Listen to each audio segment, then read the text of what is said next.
I need a refill. Hey, sit y'all's Every asses time. down. Every time I start the live stream, I was like, I gotta get up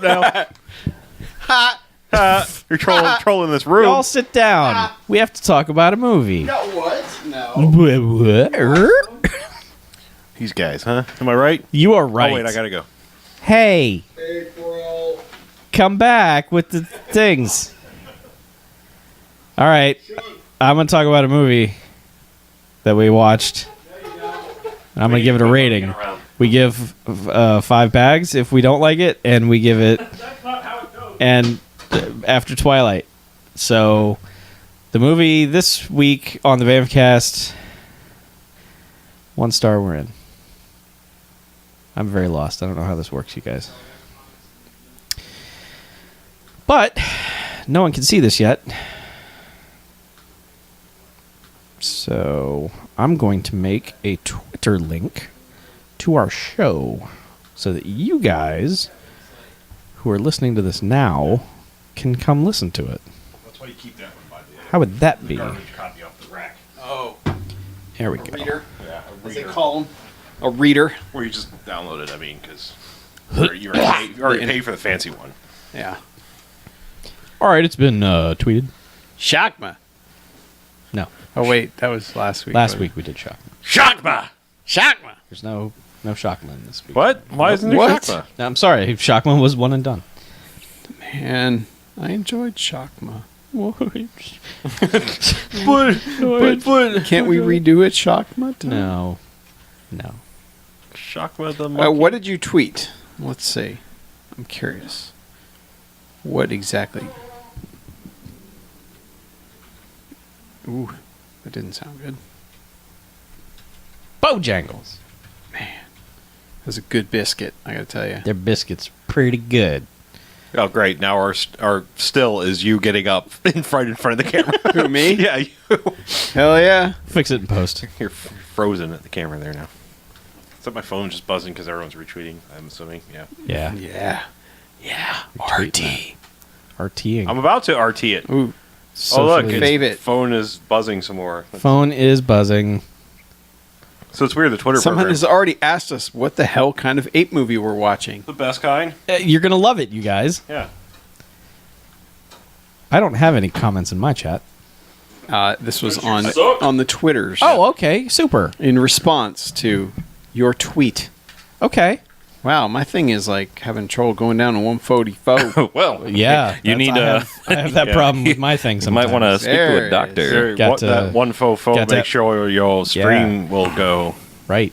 Yeah. Cruising down the street in one fofo, Down in my one fofo. jocking at videos, Yeah. slapping it. That's not what I want to sign in with. Are you sure? Yeah, Sign I'm in s- with something I else. want to sign in with that. Yeah. So I can make comments and stuff. Oh, Right. Start. Hey. Hey. Whoa, what just happened? Brief second of talking.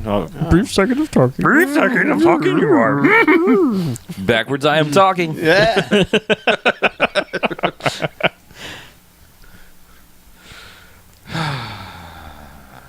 Those guys were assholes. Yep.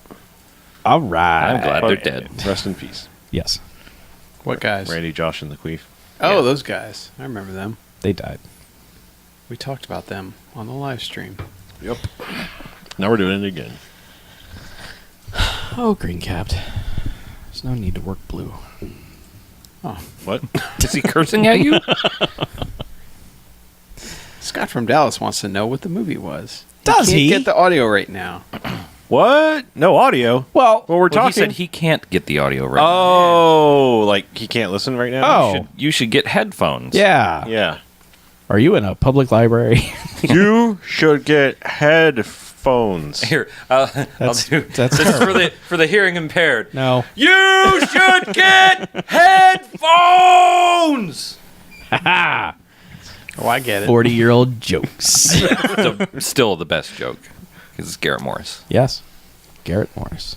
They recycled that on the SNL 40th They did. They It was- sure did. And you know what? It was still funny. Yeah. I was trying to basic pantomiming. Mm-hmm. You should get headphones. Right. Yeah, like Oh yeah, just you should get these. Yes. I forgot to have. You could just point to what's on your head. One word. Dip 2 ass. syllables. Headphones. Uh huh. What? I'm not good at charades. We did pretty good there. I mean, except for saying the word a bunch. Yeah.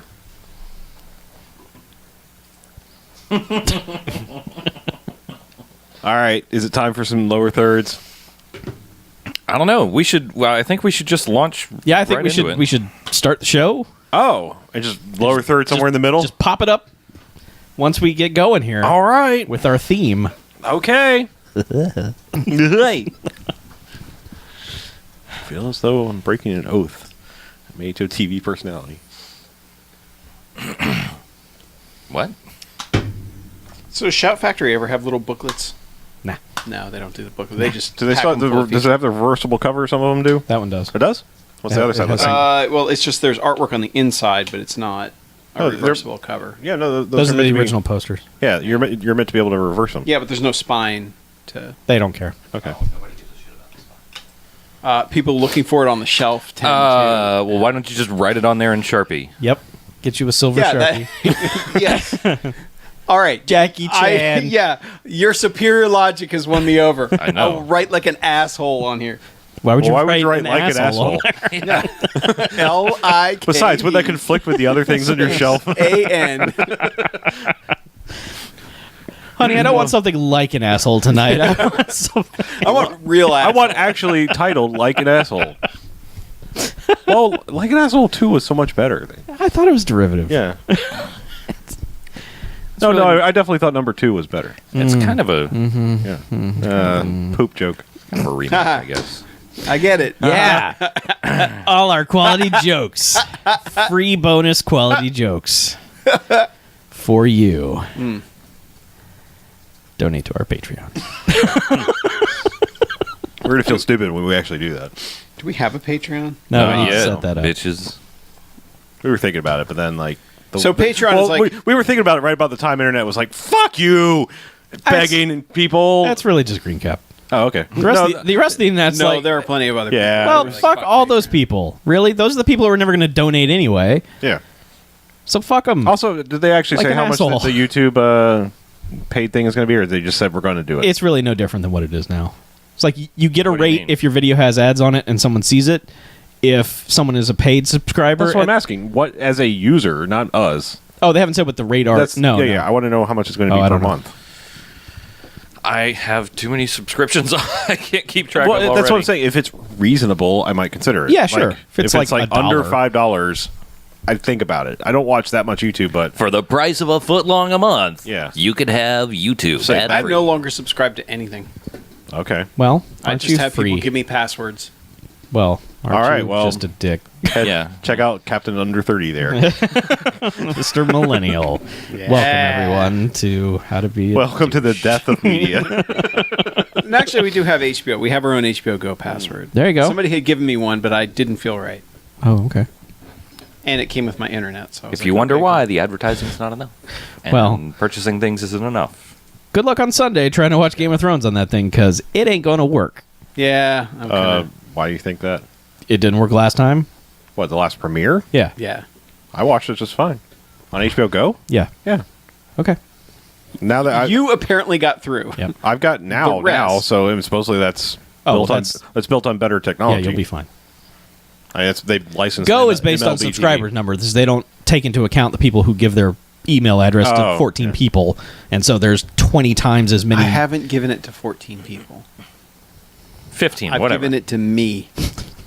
Me. Yeah. All right. Well, I signed up for now just because I was like, I want to try it. It's free for a month. Actually, now I think about it, when I did it on the Xbox One, it just said like, "Are you on AT&T?" Yeah. And I never actually logged in. I think it just because it probably detected that I was actually on that network. For HBO, Yeah. It- Because I never remember putting in a password for it. It just worked. Did you use it on the 360? No, Okay. never. You don't put in a password. You have to do that. Like, go to the web page and put Yeah. in a code Yeah. thing. Okay, that's what it must have been then. But you have to register each device. Yeah, Yeah. Yeah. that's right. Yeah. Because mine. Even though I'd never let my subscription lapse, would just occasionally be like, "Nah, give me a new code. I want." I was like, "All right." They're trying to scrub all those password stealers. I guess because it was just like every 3 months or so. It was like, I forget. No, I'm not sure about Nah. it. I mean, granted, I had hooked it up to like 5 devices, so maybe they were like, that's getting suspicious. Well, honestly, it'll be nice to use it for something other than Last Week Tonight, because that's all we've been using it for quite a while. I watched. Oh, that's right. You I- bailed I- on all their other shows. Yeah, I should have watched The Jinx, but I didn't. And then it got spoiled, so by real life. by life. That documentary got spoiled. Yeah.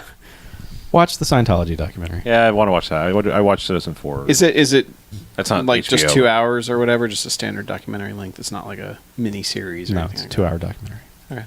I watched that. The Molly Hatchet, whatever. Quiet Riot. Is that what it was? Quiet Riot. Queen's Right. What documentary did you watch again? Quite right. Quiet. Okay. Yes. You watched it? No. No. I just. Is that on HBO Go? That's how you were trolling us, Chuck. That's- It HBO was on Showtime. Okay. Oh, I don't have Showtime, Chuck. I can't. Can you give me your password? I can watch I it. cannot give you my cable password. Oh shit! There's no Showtime Go. There is. It's called Showtime Shogo. now? It's terrible. It's not what you want. Oh, It's basically a lot of clips. sweet. You want to watch a clip from man. the 5th episode of I've Shameless? Seen a lot of those, and Wait, they don't even let you watch like their whole episodes of their real shows. They do, but it's hinky as fuck. I mean, it's not what you want it to be at all. it's like Crackle. No. Oh, you think Crackle's bad? Try those like things that just popped up on the PS4, Oh. like Movie Time. And, I heart movies. And oh my god, those are terrible. those are some shit right there. And it's like before you like you're just like, what is this movie? And you click Popcorn play, and, time. and it's like, let's have you watch 4 full-on commercials Yeah. before it even starts the first frame. Yeah. So you're just like, I kind of wondering what this movie is. Good luck waiting. Yes. Anyway, Let's do a podcast. all right. All right. How do we do this? Oh, I forgot the timer. Do we It's okay. Nah. No, it's What?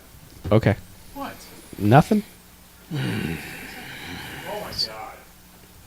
Oh my god. Some people can't just stay in their seats. And do I know, podcasts. really. You know, They got to start a podcast and then they fucking get up. We haven't started a podcast. We just started a live stream. Live stream podcast. No, live stream Scott doesn't count. from Dallas already bailed.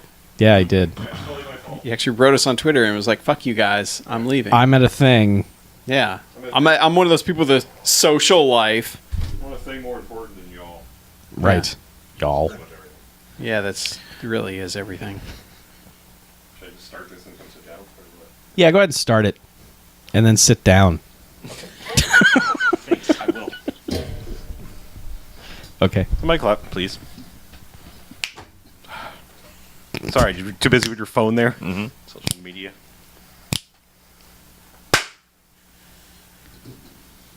All right, and welcome to the BMFcast. Episode 268. That is a 2, a 6, and an 8. Yeah. Yeah. Good call. Nice. Those are all even numbers. Who knew? It's crazy. That is not a prime number. Numbers. Nope. How do they work? Right. I'm Harlow. I'm Mackie. I'm BJ. I'm Chuck. And what we do each and every episode of the BMFcast is April April. Fuel. Yeah. You thought you were getting monkeys. Nope. No. But you're just getting these monkeys.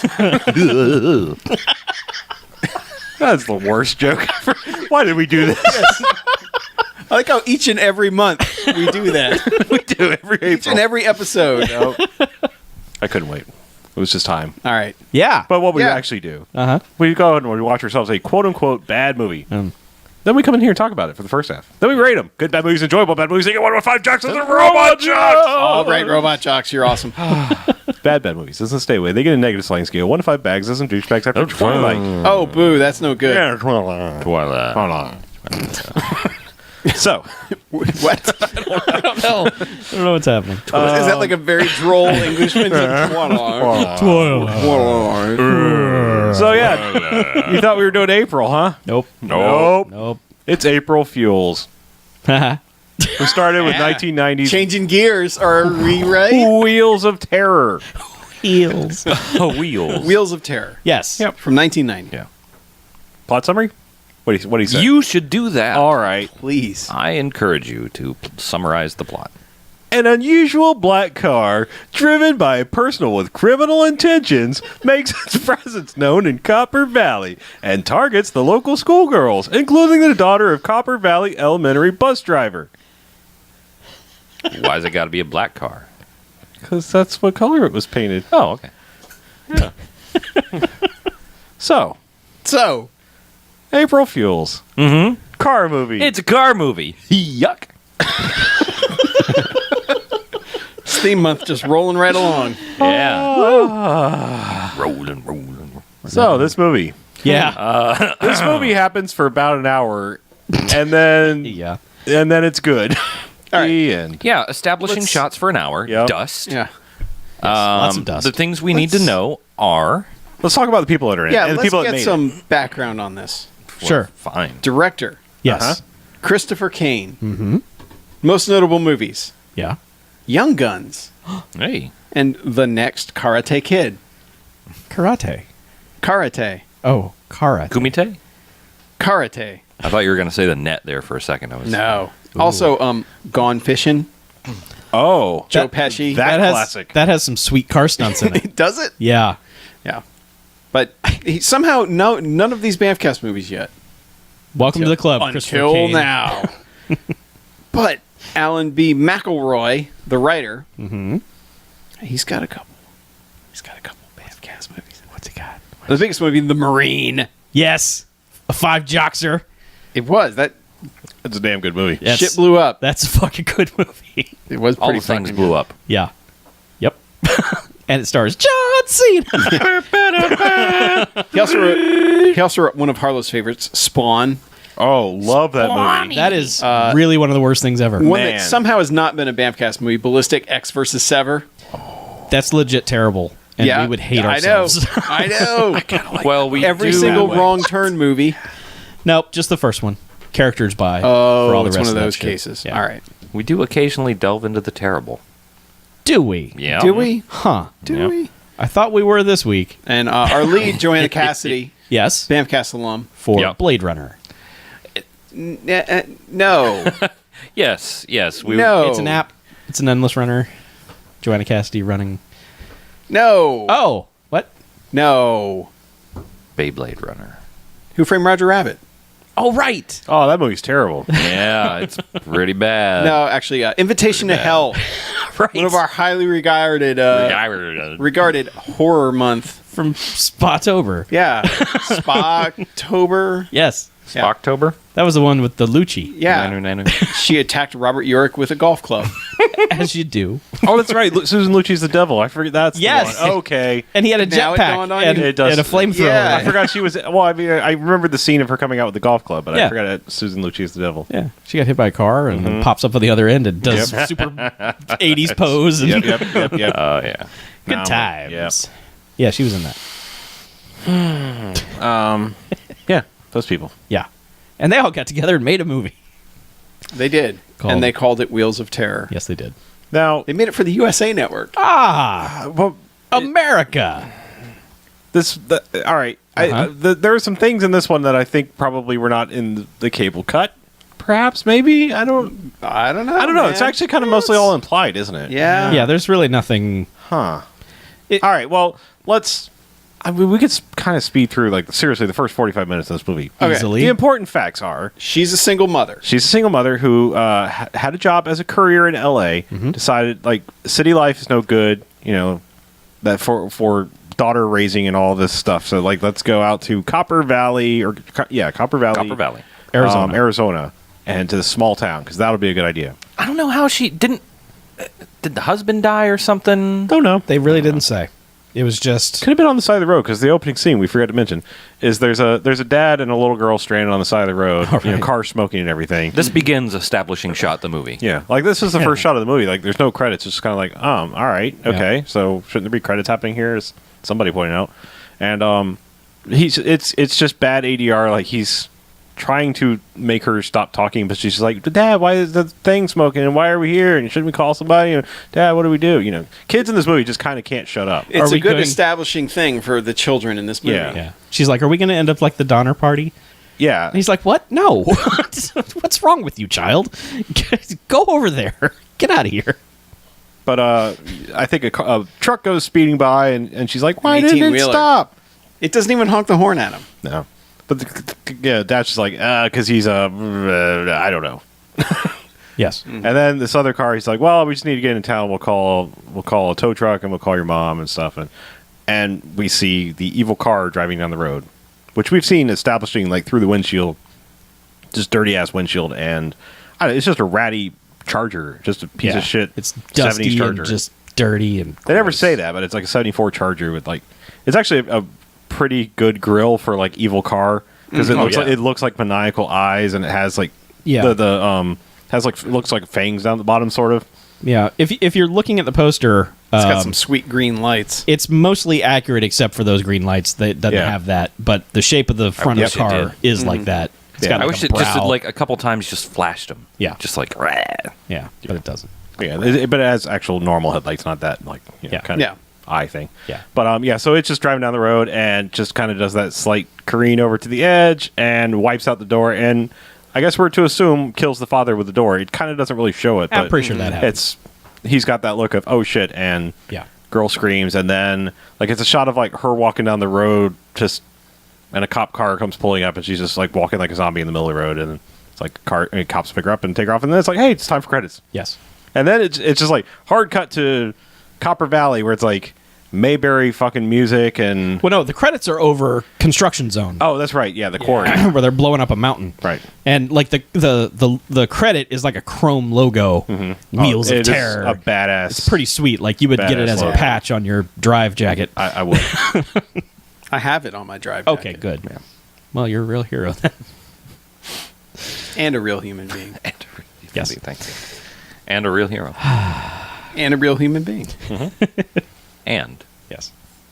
Yes, So yeah, a and. bunch of And stuff let's move blows on. up. Things blow up as the credits roll, and then we just get an establishing shot of the town, and that leads to just Sleepy Town, USA. So 55 more minutes of establishing shots. Yeah, and that's where I'm saying we can. I mean, the pertinent facts are what I kind of just told you. It's like I think is it over the radio? Because like don't they? No, they don't even talk about the first girl at first. No, they have the cops like picking the girl up, walking. Right. beside It's the super road. slow motion. Yeah, and that's Forever but about like, it. it's like the credits with the badass logo and the quarry and everything. But then it's just like it's hard cut to like this Copper Valley Mayberry place with like happy music and everything, and just establishing shot the hell out of this place. But intercut occasionally with the evil car just kind of driving around and menacing and looking at the people from afar. Yep. And we see Jonah Cassidy. We see her, like, I don't know, 12, 13-year-old daughter or whatever. And then it's just like, all this kind of shit happens. And, like, all this kind of exposition happens where we find out why they're there. And then she goes to meet, like, the bus driver. She goes to, like, the bus depot, I guess. Yeah. And you meet her boss, which he never plays another part in the rest of the movie. Despite saying he has 2 weeks till retirement. Yeah, they didn't pay that off. I just remembered that. Yeah, Son of a straight up bitch. says he has 2 weeks till retirement and doesn't get killed. Yeah. In fact, We were doesn't like, even that show guy's up. dead. Pack He the actually sunscreen and literally everything. retires. Yeah. Which why he didn't already have sunscreen living in Arizona. Yeah, I you don't should really have know, some but- sunscreen out there, but Anyway, but yeah, so he meets him. He doesn't die. Never comes back in the movie. And then we meet Luis, who's the car mechanic, who basically, in a nutshell, says like, this bus is kind of sucks and it's kind of broken, but it's my bus, and I put a racing motor in it. She's like, why'd you put a racing motor? He's like, why not? Because it goes 110 on the straight. Yep. She's like, all right, seems legit, and crunches the gears and like, this needs some work. Yeah. yeah. And that's about it. And then I think it's pretty fucking legit. If I had a bus over the summer and I was a car mechanic, Sure. I would put a race engine. why in it. not? Yeah. But then, like, it's just establishing shots, and like her daughter goes to gym, and I guess is kind of fitting in, and has some friends over, and they talk about Bon Jovi tapes. I mean, like a lot There's of let's- a lot of dumb shit happens. Let's for a meet while. these people, but not in any way that we care about. Not particularly. Nothing that makes them All interesting. that, really all care that about really these matters is this car keeps showing up. Like it shows up Menacing. outside her house, just revving the engine. Yeah. and it ends up kidnapping Well, that's a what kid. that's what I'm about to do. She gets her job as the bus driver, and like first day, she dropped off one of her daughter Stephanie's friends. Has this like long walk over this like weird retention grate thing over a ditch or whatever culvert, yeah, and like the car pulls up and keeps like blocking her being able to go into her house, and eventually like chases her around the yard, and she gets her foot stuck in that grate. Car comes up, grabs her, and takes off. And then it's like, no wait, that's the one that gets That's the one that gets murdered, isn't it? No, No. that's the one they find a couple days later Okay. and announce that 'Cause, she's like- been, just Yeah, well, Bad Bad things things have have happened. happened to this child. Yes. yeah. Basically, they're just like, yeah, but found... we never see her again. No. But, like, they found the girl from the beginning. They found her, and they're like, yeah, there's some maniac out there doing bad things to young Yeah. children. There's like a town meeting where they're like, hey, sheriff, what are you going to do? And he's like, Right. well, we're doing stuff. And they're like, well, all right then.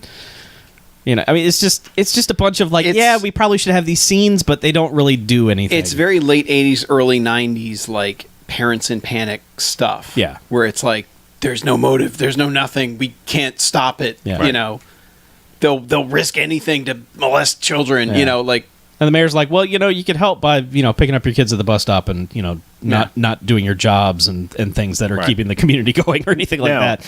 I want to establish, like, we talked about the car. The thing about this movie is it does the Judge Dredd thing. You never, ever see who's driving the car. nope. No, Ever. to the point where you could take from it that it's an entity. It Yeah. is an evil car. Yeah, because like Christine's the Wraith, brother. because but like not the the Wraith. either Yeah. like the window will open or the door will open and just kind of like the kids get sucked into it. Yeah, Like, you don't never- even I see an didn't- arm no, or anything. I don't Yeah. think, yeah. No, you never see hands on the steering wheel. You never see. No, this car is dirty as fuck. You cannot Yeah. see through any of the windows. Yeah, so I mean, And- it's it's Duel, it's the car, it's a bunch of movies like that Right. of just like maybe there's someone driving it, maybe not, but right this car is pissed Yeah. off. So it is Yes. now kidnapped and done bad things to two girls. So they have this town hall meeting and they're like, "What do we do? What do we do?" Yeah. And Joanna Cassidy, I believe, after the fact, goes to see the sheriff marshal, whatever the hell he is. Yeah, Drebin, I believe it was. That his name or something like I that. don't think Drummond. Drummond, yeah, Drebin. I was like, remember that popped in my head for some reason, but Yeah. and he's just like, yeah, well, you say you see a car, nobody else says they've seen this car. That's after the next girl. Is it? Yeah, because she goes there because the Oh, that's right. Yeah. the next time she's picking up kids at school is when like one of the girls is like, "Ooh, a filthy car! I want to go touch it," and the car sucks her in and drives off. Yeah. And she's like, "Oh, what And happened?" disappears. Yeah, and so like the car disappears and the girl's gone, and then it's like 5 minutes of really ham-fisted acting from the Joanna Cassidy and the daughter, just like, "Mom, what happened? Why would you talk to me, Mom?" And that's when they drive to the sheriff's station or whatever, and they sit the kid down at the computer. It's like, "Here, kid, play with the police computer." And the the guy manning the police computer is actually leading the search, communicating with the helicopter who's looking for that kid. Just like all the farmers and everybody, they're all out, the whole town is out on horses Yeah. and Yeah, they're doing like the line search. Yeah, Because this is like a day later. yes, yeah. Yeah. And the movie's not real good at establishing time. It no. just seems like what should be the next evening is actually a day and a half later. It's confusing as to when that is. Right. But so the helicopter's flying over and they're like, "Oh, there's a body down there," and send like even before they even get to it, they're kind of like, "Yep, no, it's her, confirmed." Like, Yeah. it's like, Yeah. and they're like, "Well, is she Like, alive?" is she And they're alive? Like, And nah, nah, not so much. no, probably not. Absolutely not. And there's like this. She's an ex-child. There's so much slow motion in this movie, and this like helicopter's like blowing all the water and the bushes and everything. It looks like a Vietnam shot of, just some tragedy from Platoon or This something. movie's but- really strange in that regard because it's real slow motion. Yeah. It's like we spent a lot of film. yeah, but it's Getting super all of this slow slow motion. motion. I mean, it's not Yeah. just like half speed. It's super duper slow motion. Like when it gets later in the film and it is just like a 20-minute scene of nothing but slow motion, you're just like, oh man, just come on. But yeah, you could probably speed up all the slow motion shots in this and get like a 50-minute movie total. Yeah. Honestly, And you it's could- only you an could- 85-minute movie. You could edit this down to like a pretty badass half hour of like Tales from the Crypt. Yeah. Yeah. I mean, or And something that would- something along those lines. Because yeah, an episode of Monsters. something I'm just like, Are you afraid of the dark? Yeah. there's a really good half hour thing here. Yes. Like, yeah, there's bits which we haven't gotten any yet. Yeah. I mean, we're still. this is like, I mean, at this point, this is probably 30 minutes in, and we've kind of blown through it. Like, it's Yeah. I mean, like It's slow. Joanna Cassidy is having dreams about the car, and the car's like hanging out in front of their house. yeah, it menaces her several times before the dead girl Yeah. incident. Like it's haunting. It's gotten out of her dreams, and the car is actually into her world. Yeah, yeah.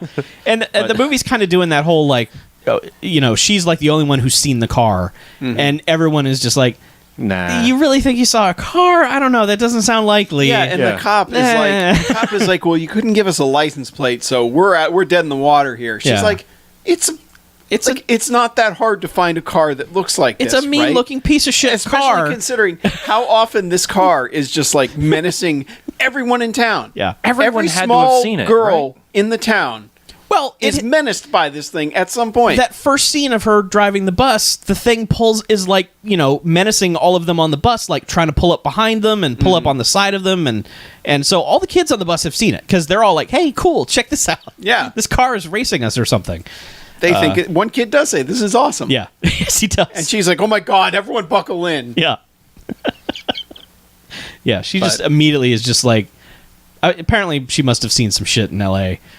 Because, I mean, She is from like- the instant she sees that car, she is just like, She oh my is zero God. to panic Yeah. in like half a second all the time. Yeah, and most of it, sadly, is not credible panic. It's just like, oh no, a thing. Yeah. But I guess it's hard to be scared of a car.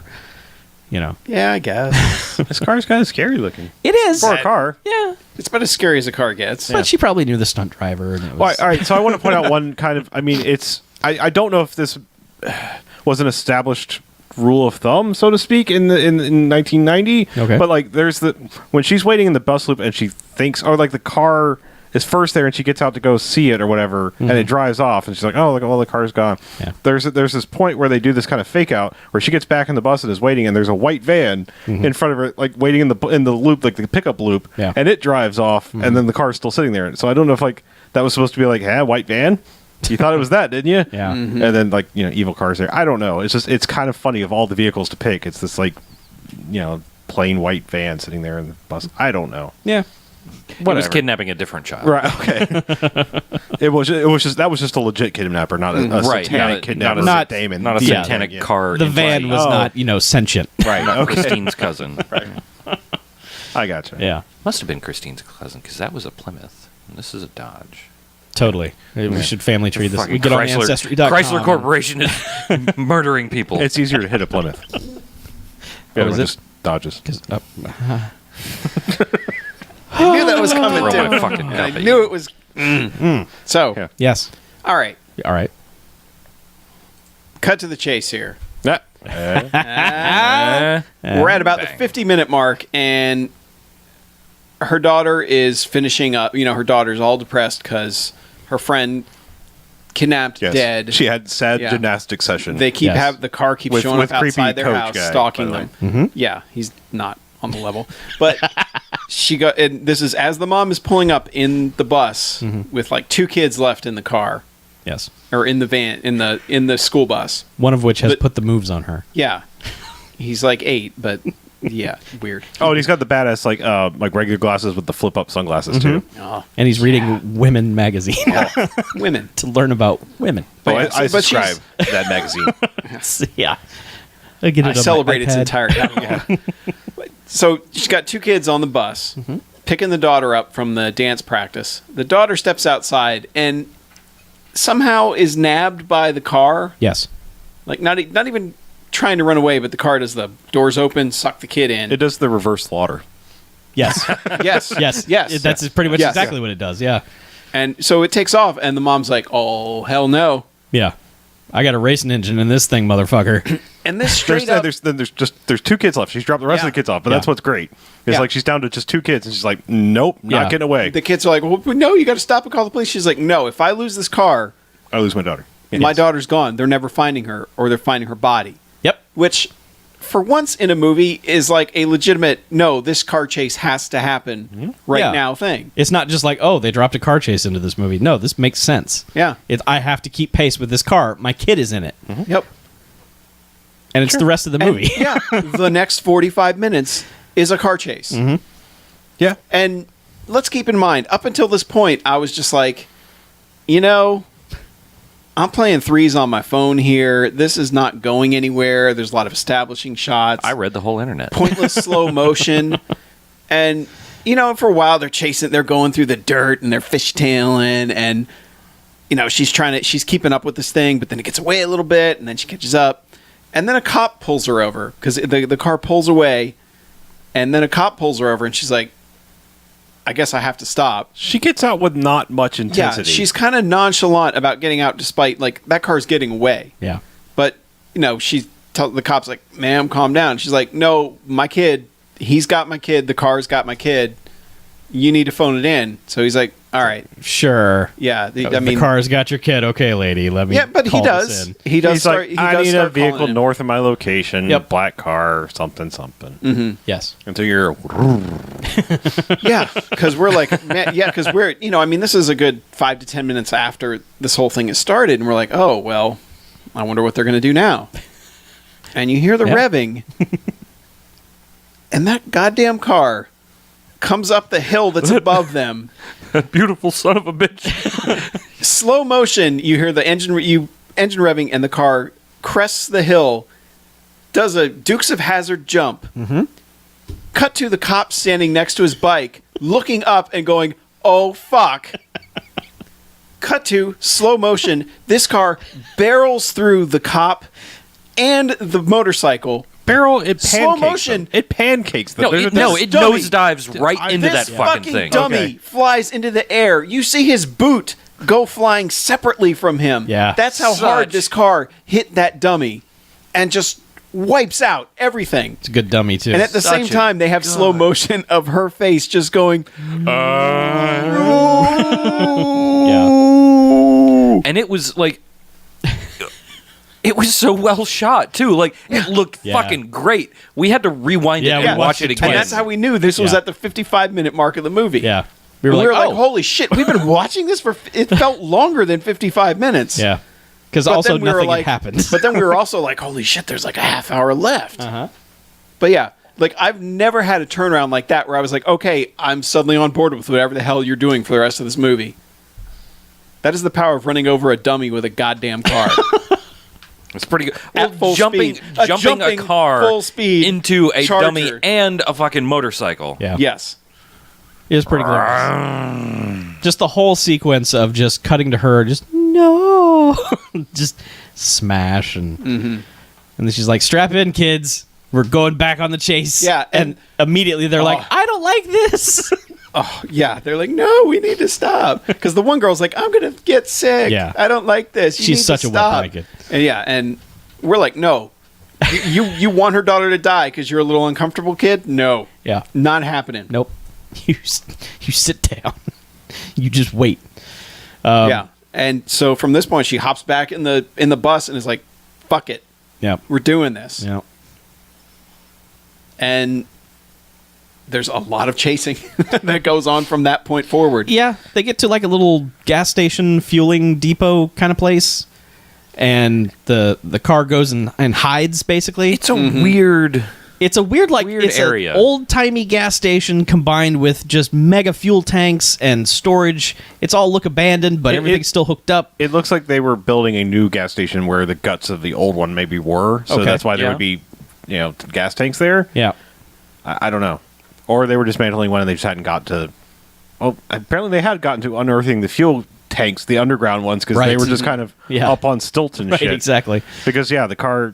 The car starts just doing- hides. Well, it hides and this is when she drops the two kids off. She's like, go to that mobile trailer. Yeah, go to that construction trailer Yeah. or something. I'm call sure the you'll be police. safe in there. Yeah.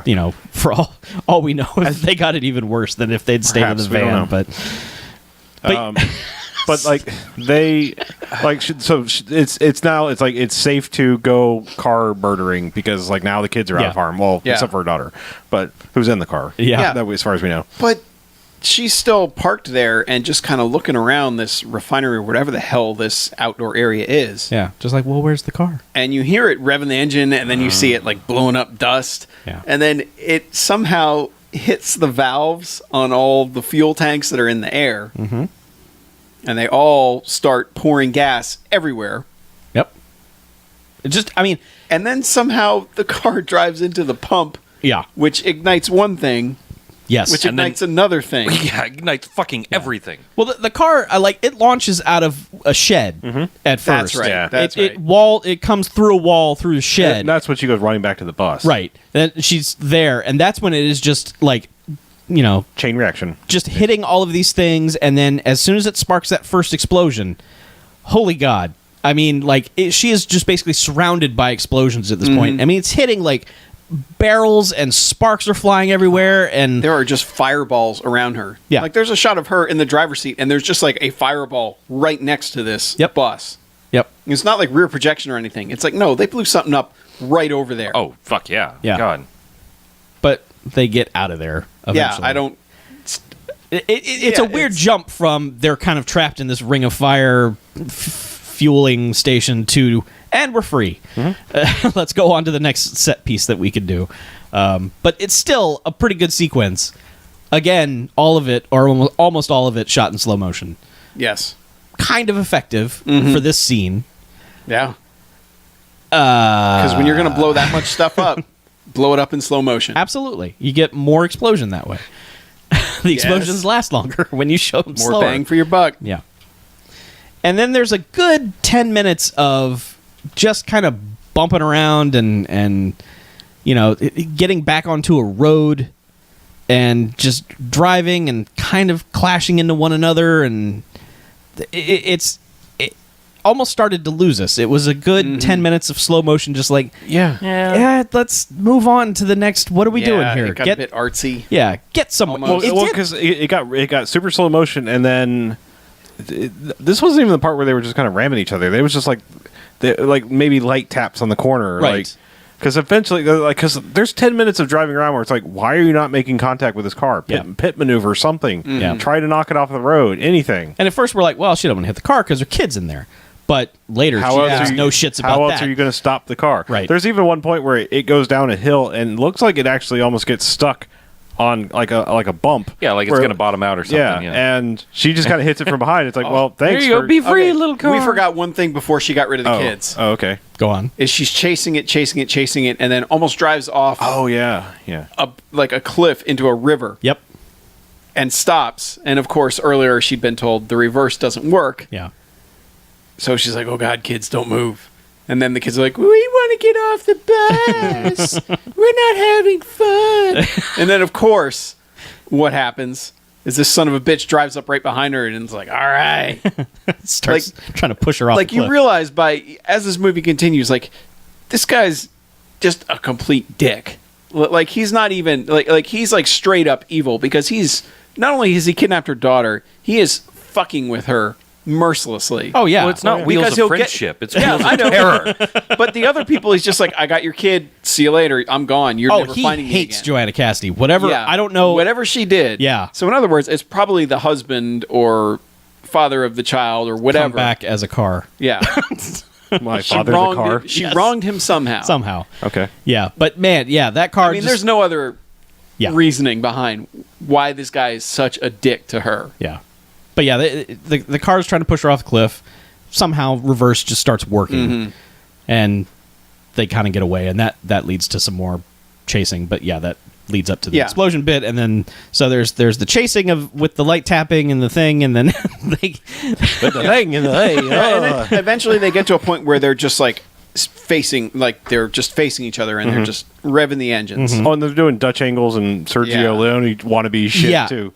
Then there's a good it becomes 90s music video of wacky angles and dreamy sound effects and Was it? Because I thought that's when they really ramped up the slide guitar. I thought it was more like this is a standoff. yeah, I mean it did sort of become the Sergio Leone thing there for a second, but it was the guitars and stuff came in more during the scenes after that. But, Okay. So they do a bunch of that stuff for a while, and then they end up in another building. Well, I think before that happens, there's the point where you shouldn't be tuning out of a car chase, but this movie at several points, because it's 45 minutes, managed to do so on a couple of occasions. Right. Because there's one point when after like the gloves are off and they're like, let's keep ramming into the side of each other, despite my kid possibly being there. There's a 5-minute long version of them just kind of slamming different. Like, they're both kind of slamming each other. Obviously, the car keeps losing, trying to run into this little, microbus. Right. Or, not microbus, just a smaller bus. Short bus. Small- Yeah. Yeah. And, but it's like, it's playing operatic style music. It's just, and slow motion-y. Yeah. And it's just like, all right. It's dreamy and weird, and it doesn't really fit with anything else that's been happening. But whatever, you wanted to you want to try something different in the sequence to make it I seem guess more interesting. pad it Fine. out, yeah. Yeah. But yeah, it's eventually they get to I don't know, they're basically in a foundry. Yeah, they get to like a warehouse. Sure. The car just like peels into a warehouse and, hides. Yes. And so she pulls up to the entrance, gets out, dumb, but gets Never get out of out the car. and starts slinking through the warehouse, like Stephanie or whatever the kid's name is. And you get screams of "Mommy" from further and further away, and Yeah. It's just a time killer again, but eventually you just hear the car revving again, and it's just peeling out straight at her. And so she has to run out. The car then just starts ramming the bus to get it out of the way. She has jumped up on the hood of her bus and is trying to not get squashed by the car ramming it. And finally the car pushes the bus out of the way long enough to smash the door off of it, which the car loves doing that. Oh yeah. It's like if you've if you have a door, doors like yes, Shakma. Yes, exactly. It's 2 movies in a row where it's like if it's a door, the enemy in this movie is gonna fuck it up. So knocks the door. That's the real theme of this movie. Yeah, it's the door, the anger. Knocks that door off. Door roll. It takes off. So then she gets back in the bus because now she has easy access to get into the driver's seat, and they peel off again and do more kind of bumpy, crashy stuff. Although she's taking more liberty with this. She's like full on ramming the car at this point, especially on the driver's side where her daughter is ostensibly sitting. This is the point where they go and spend 10 minutes like driving in circles and smashing into each other, right? Yeah, and it's when they eventually get stuck together. And the kid is... The car sometimes has a sunroof and sometimes it doesn't. Well, it has a... It's weird. Like, when it didn't have when the sunroof wasn't open, I could see what I guess was supposed to be a line for one. I think they just cut a hole in the top of the car and said, hey, now it's got a sunroof. But the cars get stuck together and, the kid climbs out. Mm-hmm. And they start this just jump on the bus. Do it.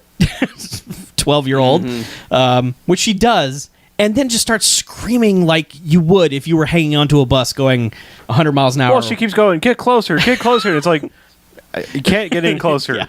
They're stuck together. Yeah, because she jumps over and is hanging on to one of the windows of the bus, and that's all she could do is hang on to that window and scream her bloody head off. But then Dick driver car is like, I'm going to ram her on the side of the bus. Yep. So she has to kind of keep doing the almost Jackie Chan-esque thing of pick my legs up because I'm about to get smashed. Yes, and that just keeps happening. Until it's just stop the bus. You've won. Yeah. Stop, let her in, and the car. Why not just slam on the brakes? Right. Yeah. The car can't hit you if you're stopped. I mean, it would have to at least turn around.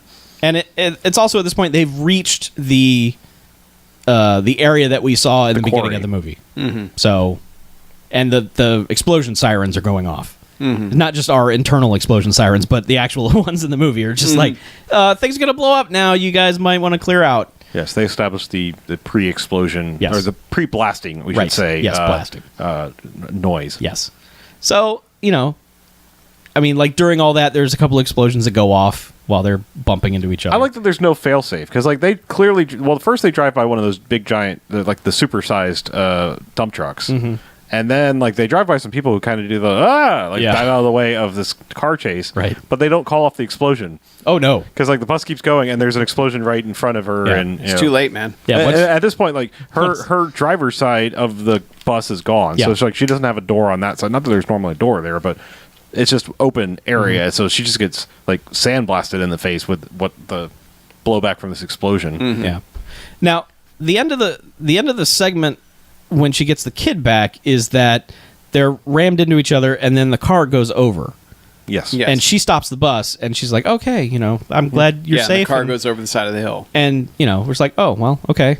That was an ending, I guess. Mm-hmm. Yeah, car went over a cliff. Yeah. So, they hug and it's like, oh, thanks, Mom. This movie had better ideas. Yes, it did. Because suddenly, off camera, you hear the engine revving. And it crests up over a hill and just appears majestically I'm not dead. Yeah. And actually, I look for as shitty as the car was, perfectly fine. Yes. And she's like, what? And then they do the oh, crap, get on the bus. So we got to start the bus. Yeah, so that's why she stopped She has the somehow bus. stopped the bus and taken the keys out of the ignition. Right. So yeah, they're doing the. Of course, the kid has to start screaming, "Mommy, why aren't you starting the bus?" Yeah. I wasn't trying. Did you? You know. It's that whole, if I yell about it, it'll Yeah. fix things. Yes. But at the last second, they fire the bus just as the car is about to T-bone the bus, which I don't know how much damage that would do, but He's trying to push the bus off the cliff. sure. The car is not thinking rationally at this point. No, The but car they're is not pissed either off. because I'm just saying they probably could have taken the hit in Yeah, that bus. Well, sure. Law of tonnage and all that. But but at the last second, they start the bus off, pull out of the way so that they basically go "Ole" to the car, and the car hits a cliff, and it must have hit not just a cliff; it hit the Blues Brothers air cannon because this thing is launched from above the Sears Tower.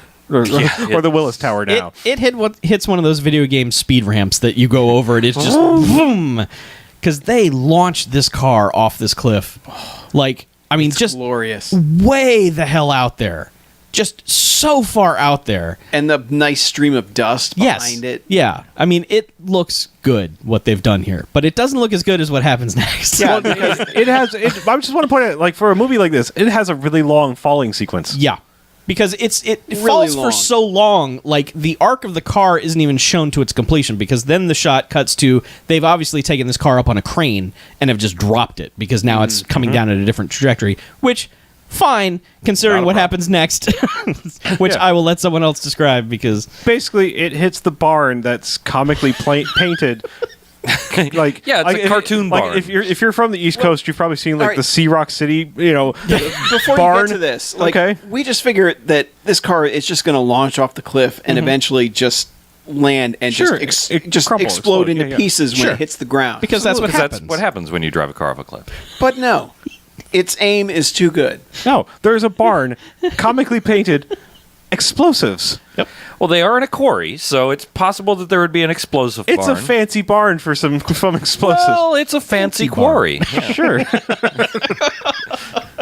Either way, The car goes directly into the barn full of explosives. Welcome to Explosion Barn. And holy shit, does that motherfucker go up? I think the only it's like a 4-stage explosion. Yeah, I think the only barn that blew up better was what was that? Was that the Wraith? The Wraith, yeah. Where that Well, the that barn Wraith- just splintered. The Wraith was good because, like, things were disintegrated Right. in the Wraith. When that blew up, like, there was nothing You saw, bigger like, than a splinters literal fly, yeah. splinter that landed from that. This isn't that. No. This is like setting off a small nuclear bomb Did on you ever the ground. Did you ever see the? Well, I mean, it doesn't even come close in majesty, but in shock and power. If you ever saw the MythBusters where they blew up the concrete truck Yes. in the quarry, Yes. yeah, this is like that, like shockwave explosion, But with fire. but with fire, right? And then there's a secondary explosion, Yeah. that kind of looks like a missile hit it or Yep. something, because there's a second shockwave explosion. There is. And I don't even know how there's anything left there to explode further. But then there's another explosion. Yep. And then a finale explosion, Yeah. which is somehow bigger and more like ominous, flamey than the others. Like they like It hit a gas main. or something, or Whatever like it there were did, but burning tires because there's a lot of black smoke too. Yeah. I mean, holy God. Like, each step of the explosion is screen filling. Like Oh, there's yeah. there's not like, oh, that one's not good enough. It's like, all right, oh, all right, oh, all right. Sure, one more, why not? yeah, and it's at the bottom of this quarry that, I don't know, how many feet up would you say the side of that thing was? It's Like pretty- 200 feet? at least. At least. Even more than that. Yeah, more than that. And they show the mushroom cloud had gone all the way up Yeah. to the top of it. Yeah. It's insane. Yeah. Absolutely insane. I think they just found a quarry that was like shut down and they were like, we'll buy all your dynamite. Put it in that barn, paint the word explosives on it, and we're And just fill gonna, the rest with gasoline. and we're just gonna light a match and see what happens. Wow. It is kind of like if we sat down to write a movie and we're like, we can't just have it land on the ground and fall to pieces. No. We're like, no. How about if we land it in a barn that says explosives and it has like roughly 18 tons of explosives in it? Yeah. that's the finale that this movie gives us. Well, the car was just so evil. It was. It, you know, it took, I mean, it's just all that rage just exploded. The best part is after that, like, you know, this is all in slow motion. Yep. And you see the smoke cloud, and then the two of them just kind of look at it and then get on the bus and drive away. Yep. Credits. Just, I don't even think they said anything. Before that, they had said the police will be here. Well, like before the car came back. Yeah. She was like, "Don't worry, honey, the police will be here any minute." And then, you know, the car's like, vroom, and then they were just like, "Well, No, we don't really need the police. No, Just drive back to California. Took care of that. We'll just tell them what happened in We're town. going back to Cali. Yeah. Back to Cali. But yeah, go to credits and Yeah. That's Wheels of Terror. Time to rate it. It's Oh, yeah. Wow, that is the end of the movie. Yeah, Yeah. It ends right there. So, yeah, movie. like I said, it's very rare that I have this big a turnaround on a movie because this was solid bags throughout the entire beginning. Because I mean, the car was just being a dick, revving its engine and going in circles, but because of that, but everything after, as soon as that cop dummy just got pinwheeled through the air, and boots are flying, and then you follow that up with multiple stage explosions multiple times. Yeah. I'm so close to a 5, but I can only go 4 because you have to go the first 45 minutes to get there. Uh-huh. And that first 45 minutes is atrocious. It's terrible and everyone's annoying and I hate all of it. But this movie is still 4 jocks because that last 45 minutes is fucking phenomenal. Okay. I have to completely agree. There's the moment that car showed up, like for the turning point, like as soon as it started showing up, I'm like, oh my god, it's gonna ramp off and just crush right in. I'm like, please do it, just please. And for one once thing it go right does. today. Yeah. One thing go right today, and it just fucking did it. It's so good.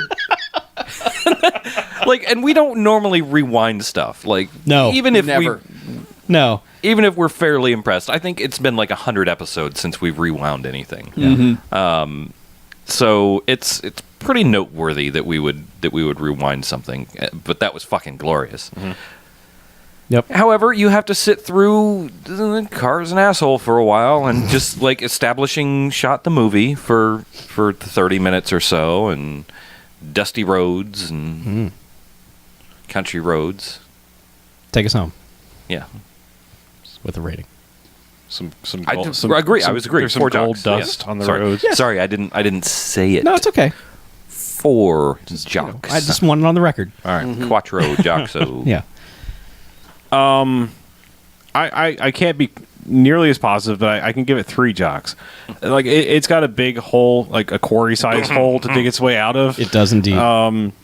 Like, all right, let me list the bad, and then I will like counter them, because like I'll do the old style BJ rating system, because like the bads are the kids, like people writing kids like that can't shut up. It's just that's a cardinal sin. Like kids know how to shut up, especially when you tell them, kids, shut up. Like especially life and death situations, kids will generally shut up. Yep.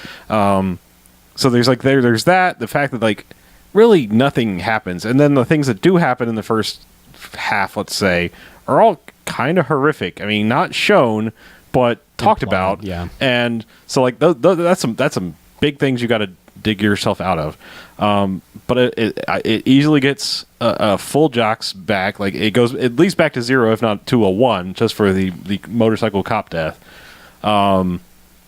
It could lose a little bit from like the fact that like you have a car chase, and I kind of almost like I skip to the end. You know, something else happens, but Something needed to happen. Yeah, I mean, during that car just the chase. I random would agree. gas station explosion was like, all right, that's good enough. That's a big screen filling explosion. Back up another jocks, and then the last one is just, I mean, launching the car from space into an explosions barn is enough to gain it a whole Welcome nother to jocks Explosion back. Barn. So I mean, it's those 3 moments that will get it the 3 jocks. But like, man, just. Some of it's tough. What a Some weird, of it's tough.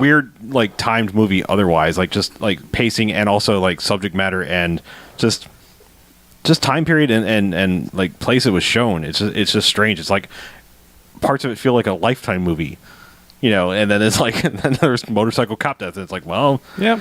not a. It's like Lifetime movie on the Velocity channel. Yeah. This week, Yeah. Lifetime and Velocity present Yeah. Wheels. I think I will agree with Harlow on this. I think it's a Three Jocks movie. I enjoyed it the entire time. I was never in bags territory for this movie. I had it never gotten that turn into goodness that it takes, I would have still probably recommended it and said, this thing is goofy, and we were just joking it up something fierce. I mean, I think I even said we are barely watching this movie because there was barely anything going on, but at least we were joking relevant to what was happening on screen, which is pretty much nothing, but we were having a great time doing it. But man, once it gets to all of the things we have mentioned, it is like a different movie entirely. You couldn't take it out of this movie. Like, you couldn't say, we'll just lop off that 45 minutes and just make it that, because then it's just a 45-minute car chase, and you're just like, well, that's not great. But I don't know. I think together, I almost want to say that the boring crap at the beginning is made to be worth it because of all of the insanity that happens towards the end. That's a weird thing to say, I understand, but go with me on that. Okay. It's a Three Jocks movie. Definitely get your hands on it. Watch it. It's probably on YouTube. I think you could have sold me a little bit harder on this movie, just having someone else in the lead. I mean, I don't really have a problem with Joanna Cassidy, but she too many times was like acting wrong. Yes. Just not caring enough, and then sometimes caring too much at the wrong points. Yeah. Like if this, let's just I'm hypothesizing here. What if this movie had come out like 2 years earlier, like when it's like, what the hell were you doing? And like Linda Hamilton could have been in it, Sure, or something like that. It's just like between Terminator and Terminator 2. I mean, I guess she was on Beauty and the Beast, or whatever. But like the time period, she could have done a TV movie. Yeah, it's just time period where it's just someone like her, where it'd been like a little bit more convincing of like, yeah, all right, it's time to put on your kick-ass boots and go save your daughter. Right. Just Joanna Cassidy was kind of like, I don't know, like my daughter. Yeah, her acting, times. her concern was inconsistent, Yeah. and paired with the kid, who was just flat out terrible, because her whole performance is basically, I must speak how I feel, like whatever my feeling is at the moment, I must say it out loud. Yeah, I am scared, I am sad, I am tired. So scared right now. I mean, it's just like, okay, you're a terribly written character, and you're not performing it very well either. Yeah. So anyway, I just like to throw out somebody else. yeah, it's a weird. I mean, coming if- together it's so of weird odd- because the end is just like, if you had asked me like, well, what does this movie need to do to win you back? Literally everything that happens is what that movie needed to do to win me back. So, like, if I we were the actually- mall and a survey person came up to you and was like, that movie you saw that first half of, what would it need? Yeah, and I'd be like, you know what? Have that car fucking wreck a cop. Just fucking wreck him. I'd be like, all right, the bit hanging. I forgot to mention the bit hanging on the edge of the cliff was like exactly what I wanted to. I was like, that car needs to come and try to push this thing off the cliff. Yep. They And didn't it does. They didn't Yeah. they didn't drag the tension out good enough, because it was No. just kind of like, oh, I found reverse. Okay, I'm safe. Yeah. Like a higher budget movie would have like had it teetering and Yes. them like Had to diving climb out of to the the back, emergency yes. exit, but then you don't have a bus anymore. I don't know. yeah. That's been done so many Sure. times. So. Still, you still kind of want it. Yeah, the teetering over the edge and jumping out of the. Yeah. Well, sure. I mean, this was pre Lost World. But after that, fuck, don't never do that again. Lost World did it perfect. Yeah. One thing it did Like do. a movie we're going to talk about in the second half. It has a weird feeling to me, like a short that was padded out, like Oh, like yeah. a 30-minute episode of a show, like. It could have been, just an episode of something, Yeah. one of those anthology shows around the time when someone was like, you know what? If we slow down that footage, we could probably make it a movie and sell it to the USA Network. Like they did with When a Stranger Calls, where it's like, let's take this short story that's like Yeah. a campfire tale and make a whole movie out of it. Yeah. Okay. Yeah. But yeah, I mean, and just like added 20 minutes of establishing shots and 20 minutes of slow motion, and boom, you've Yeah. got, I mean, maybe Duel had just come out on Laserdisc around that time or something, and like 5 people were like, hey, man, Duel is pretty sweet. And USA was like, let's make that. Let's make some Duel. Yeah. Anyway, second half time? yeah, I think so. After Yeah. a break. Well, yes. Break. Thank you. I didn't want to just go straight into a second half. You didn't? That would Okay. be, So that this would half, be ludicrous. Ha ha ha! I get it. obviously, I know what we're going to talk about. Do we want to just do voicemails and emails first, and then do normal talk, and then have spoiler talk? Oh, you mean normal talk about that? Okay. I would say, honestly, the amount we're probably going to talk about that movie, I think we just come back and say, we are going to talk Furious 7. There will be spoilers. I don't think we're going to have time for anything else. I don't think we're going to have time. I Stop the clock. We have that much to talk about this? I didn't think we... A couple of us do. Are you guys seriously going to talk like 40 minutes on... Not 40 minutes, but I think... I think we'll see how much time... I think we do voicemails and emails, and then we talk about it. I think we should probably do voicemails and emails, see how long that takes us, and then just try to package it up at like 15, 20 minutes to talk. Because I just don't think we need to talk it to death, necessarily. Yeah. I don't know, it's kind of a hot Do topic. we want to talk spoiler stuff or not? I think that's the only way we talk about it. Yeah. We Okay. can't talk about what we didn't like without doing that. Okay. But, okay, I mean, yeah, if you want to do voicemails, emails, and then say, okay, Furious 7 spoiler talk. Yeah, I Here it think that's what comes. we need to do. Okay. I think we're going to get shouted down by... Damn, people email or no. Oh, it's all that damn comments. Yeah, I wish we could turn that off. Didn't do it before. Is it because they're coming through Google Plus? No. It's YouTube seeing a comment and sending it to us, which is really dumb. That is really stupid. YouTube, why do you suck? Wait, oh, they can hear us. Shit.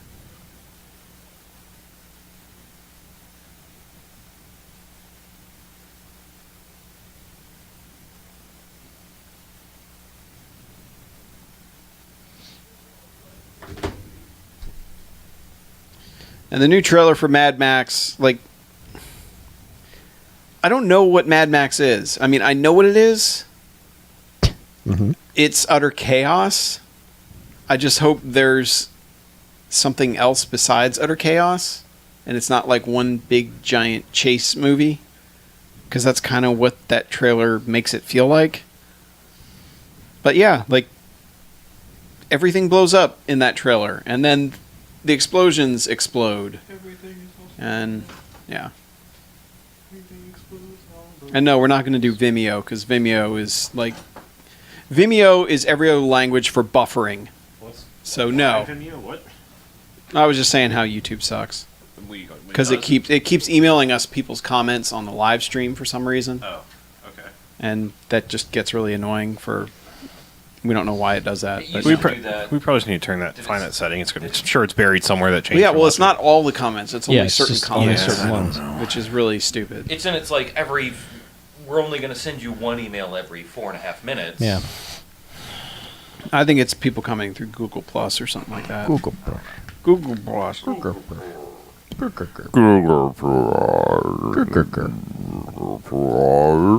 Right. Yes. Google Plus. Google Plus. A Googleplex Plus. Yeah, why wasn't there a social network called Googleplex? Should have been. Because they're waiting till they buy Because they're- Plex. Oh. Oh. Oh. Maybe that's why Plex named themselves that. They're getting bought out by Google. Yeah. You're probably right, actually. Or I think it's more like multiplex. So, Yes, sir. do we establish an order that we're going to do this? A Gregory pecking order? Yeah, we'll do the emails first, All right. then we'll go from there. And we'll do non-spoilery talk, and then we'll give people plenty of warning and do some spoilery talk. Yeah. Okay. Probably won't have time to talk about it, but we did mention that, like, before the show started, that Scientology documentary is fascinating. I haven't watched it. You should. I will probably watch it. Yeah. It. Going Clear? Yes. Is that what it's called? I've heard a lot of people say a lot of really good things about it. Yeah. I mean, I don't know how much you can say, yeah, that's true, because it's all being told by people who left Scientology, who were, super duper liars when they were in Scientology. So, We sure weren't a liar. but like, two things. One, I had completely blocked out of my mind Crazy Tom Cruise, like super duper laughing Jumping on the couch? Not that, but just like the leaked tapes of him. He's just stayed out of he's just stayed out of the spotlight, really. Well, that, and he's made like 12 really great movies in a Yeah. row. So it's forgivable, but man, there is some crazy Tom Cruise. I like the crazy Tom Cruise. Yeah, but this is crazy. I mean, like super duper crazy Tom Cruise. So there's that. If you like that, yeah. Well, we'll see. And the other I'll watch thing, like there's two phases of Scientology. There's like the L. Ron Hubbard era, and then the new guy. The new guy makes that shit, like the L. Ron Hubbard shit, look like fun. Yeah. Like, hey, that looks like a fun cult. Yeah, the new shit, David something Yeah. guy who's like the one who's like will send people to your house Yes. to beat you up if Yeah. you talk shit about Scientology. it is Yeah. totally two different. Like the L. Ron Hubbard bullshit seems like a fun cult, just like, wow, this is crazy. We're gonna call ourselves our Navy and we're gonna do goofy shit, haha, And then like, Did you post something bad about Scientology under the name The Master Fan 1? Sorry, it's like yeah, super meta joke. Okay. super. Yeah. And there was a thing on NPR about some L. Ron Hubbard stuff that I heard the other day, and I was, Well, does it do the whole thing like you're not going to believe what they actually think, and that South Park was like, here, guys, now everybody knows exactly what this crazy stuff is. It's kind of funny when they get to that reveal of Yeah. where that came from, how it was basically too many people had gotten to the highest level, so they needed to invent some crazy shit to make them all lose their mind so that they could pay for the next 20 levels to fix them again. That's basically what it was. He wrote some just goofy, crazy shit to blow everyone's minds and just be like, everything you learned up until now is a lie. Here's the real truth. Now you have to start all over again and obtain your superpowers. that's wait, what so he could did- have happened. So he did an But abilities on him? Yeah. He did a New Game Plus yes, on him? yes, he totally did. Holy crap. Like your did a- princess is in another castle. Oh, No, he did a man. Yeah. Yep. That's how it could have happened. This is how it really happened. 1 + 2 + 1 + 1. Go home and sleep with my wife. Yes, that was a Jay and Silent Bob Silent Yes. movie reference mixed with the fact that it was Magnolia, Magnolia fan, and the but Master. then he made the Master about Yep. Scientology. So there was Yeah. your levels of meta. And it's weird having watched The Master so close to it, how many details in The Master are kind of super spot on about this dumbass cult. Like everything except just calling it that and naming the character L. Ron Hubbard. Spot on. So, All right. people should watch that. So you guys want to do a second half? I do. Oops. What are you doing over there? Hitting my chair. Easy there, cowboy. Yeah. All right, does anyone we want to go hit the button? I hit the button first half. I hit the button second half last week. I sit too far away to hit the button. I can't reach the button. I could start throwing things at it. Seriously, I'm gonna get a stick. I'm gonna get like a stick? Yes, I'm No. gonna get a selfie stick and then put one of those little pins on the end that you could just reach over and touch it. Get a stylus. Yeah. A 6 Sweet. foot long stylus. Don't break the table there, Chuckle. All right, and welcome back. Hey, BMFcast. Second half. Second Number half. 2. Of the second. So we are probably going to get a little spoilery eventually about Fury 7, but first, No. let's do some contact. Not contact. Let's do some correspondence. All right, if you And I'm Chuck. Let's do correspondence. So if they it's want to BMFcast write out. us, they would write us at bmf@bmfcast.com or Right. call us 9105 BMF. Oh, that contact information. Yeah. We'll say it again. You'll get your segment. You're going to get your Don't check. worry. But no, we're going to do emails first so that we can talk about Furious 7. Yeah, and then- first and non then- check. first non-spoilery, Non-spoilery, and then and we then- will have a demarcation point there. You can shut it off if you haven't seen it. Yeah. Okay. Because we're us and Fast and Furious movies. It's us. We kind of have to talk about them. Right. All right. So first one up is from Joe, Hey, Joe. who says, "Hey guys, I have 2 questions for you B movie boffins. 1, what do you think of action beats? Is it a good pacing technique or a dull formula for dull films? Or just meaningless jargon that producers like to bring up at meetings? Which kind of would play well with our first half movie, wouldn't it? Yeah. And that The action beats were mistimed. I think as long as the action's good, it doesn't matter when it happens, but you got to be careful of boring people too much. so that they don't come back to get to the good action. Yeah. Well, it sort of just boils down to pacing your movie properly. I mean, wherever you put the action, as long as you... Doesn't matter what you call it. Doesn't matter how you do it. Just keep the movie going and don't make your audience read the internet while your movie is going on. And there has to be a sense of escalation. Like you can't my big problem with Pacific Rim. I love Pacific Rim. The best action scene is in the middle of the movie, and the last one just kind of fizzles. Yeah, it's not nearly as good. Well, I mean, and I was going to use Pacific Rim as an example. It's not necessarily the placement of the action beats. It is you got to make the non-action stuff somewhat compelling. And I think a movie like Pacific Rim does, because it's a fascinating universe that exists, and you're kind of learning about it, and they're introducing these characters who you really don't get enough time with, but you're anticipating that you're going to get a lot of time with them. Plus, you got Stacker Pentecost, and, someone touches him, and he's like, did you just touch me? I mean, as long as your movie has stuff happening during the non-action that's entertaining, just put your action beats wherever the hell you want. Yeah. By Dre. Yeah, I mean, I hate to say, because we're going to talk about it again, but I mean, the things the Furious movies got better with over time was, like, I don't care about, we all don't care about, like, the racing douchebag culture, and they took away that from the action beats, and it just kind of became machismo and family and loyalty kind of thing. And it was more like, we're going to talk about how you don't fuck with us, instead of just like, you don't fuck with us because our rep, you don't fuck with us because we're a family. Like that's much more compelling. Yeah. So Yep. So that's what we think about action. Yeah. All right. His second question was, if you guys did a Canada month, would you call it BMFcast? Oh, nice. Yours, 05095, a.k.a. Joe. Oh. No, we wouldn't. Is a series of numbers. He is. No, BMFcast is pretty good. From BMF. It's pretty good, though. We will do a Canada month if you throw coins at us.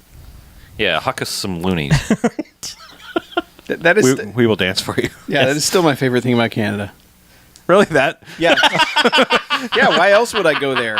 What, socialized medicine?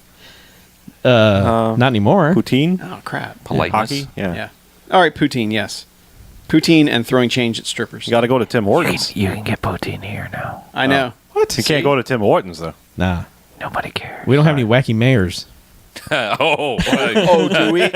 Or, don't be so sure there, Chuckles. Did you see the Marion Barry video? yeah. I did. Yeah. Okay. Yes, mayor for life. Yeah. We had a mayor that smoked crack. Yeah. He did, yes. Had did some it interesting first. mayors Yeah, of the he set country. the trend. Yes. And DC was like, yes, be our mayor. Yeah, DC reelected him He's like me. after he smoked crack. I'd like to smoke Think crack about with that man. That'd be fantastic. That is one charismatic guy. Absolutely. Yeah. Yeah.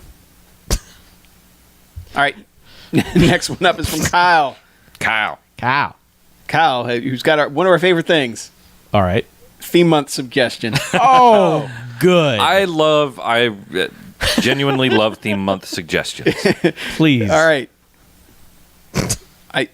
Yep. I'm not even going to tell you the title of it. I'm going to let it happen during the email. Okay. It says, "Hey, BMFcast. Kyle here with a theme month suggestion. Jason Matham. An entire month to celebrate the work of Jason Statham.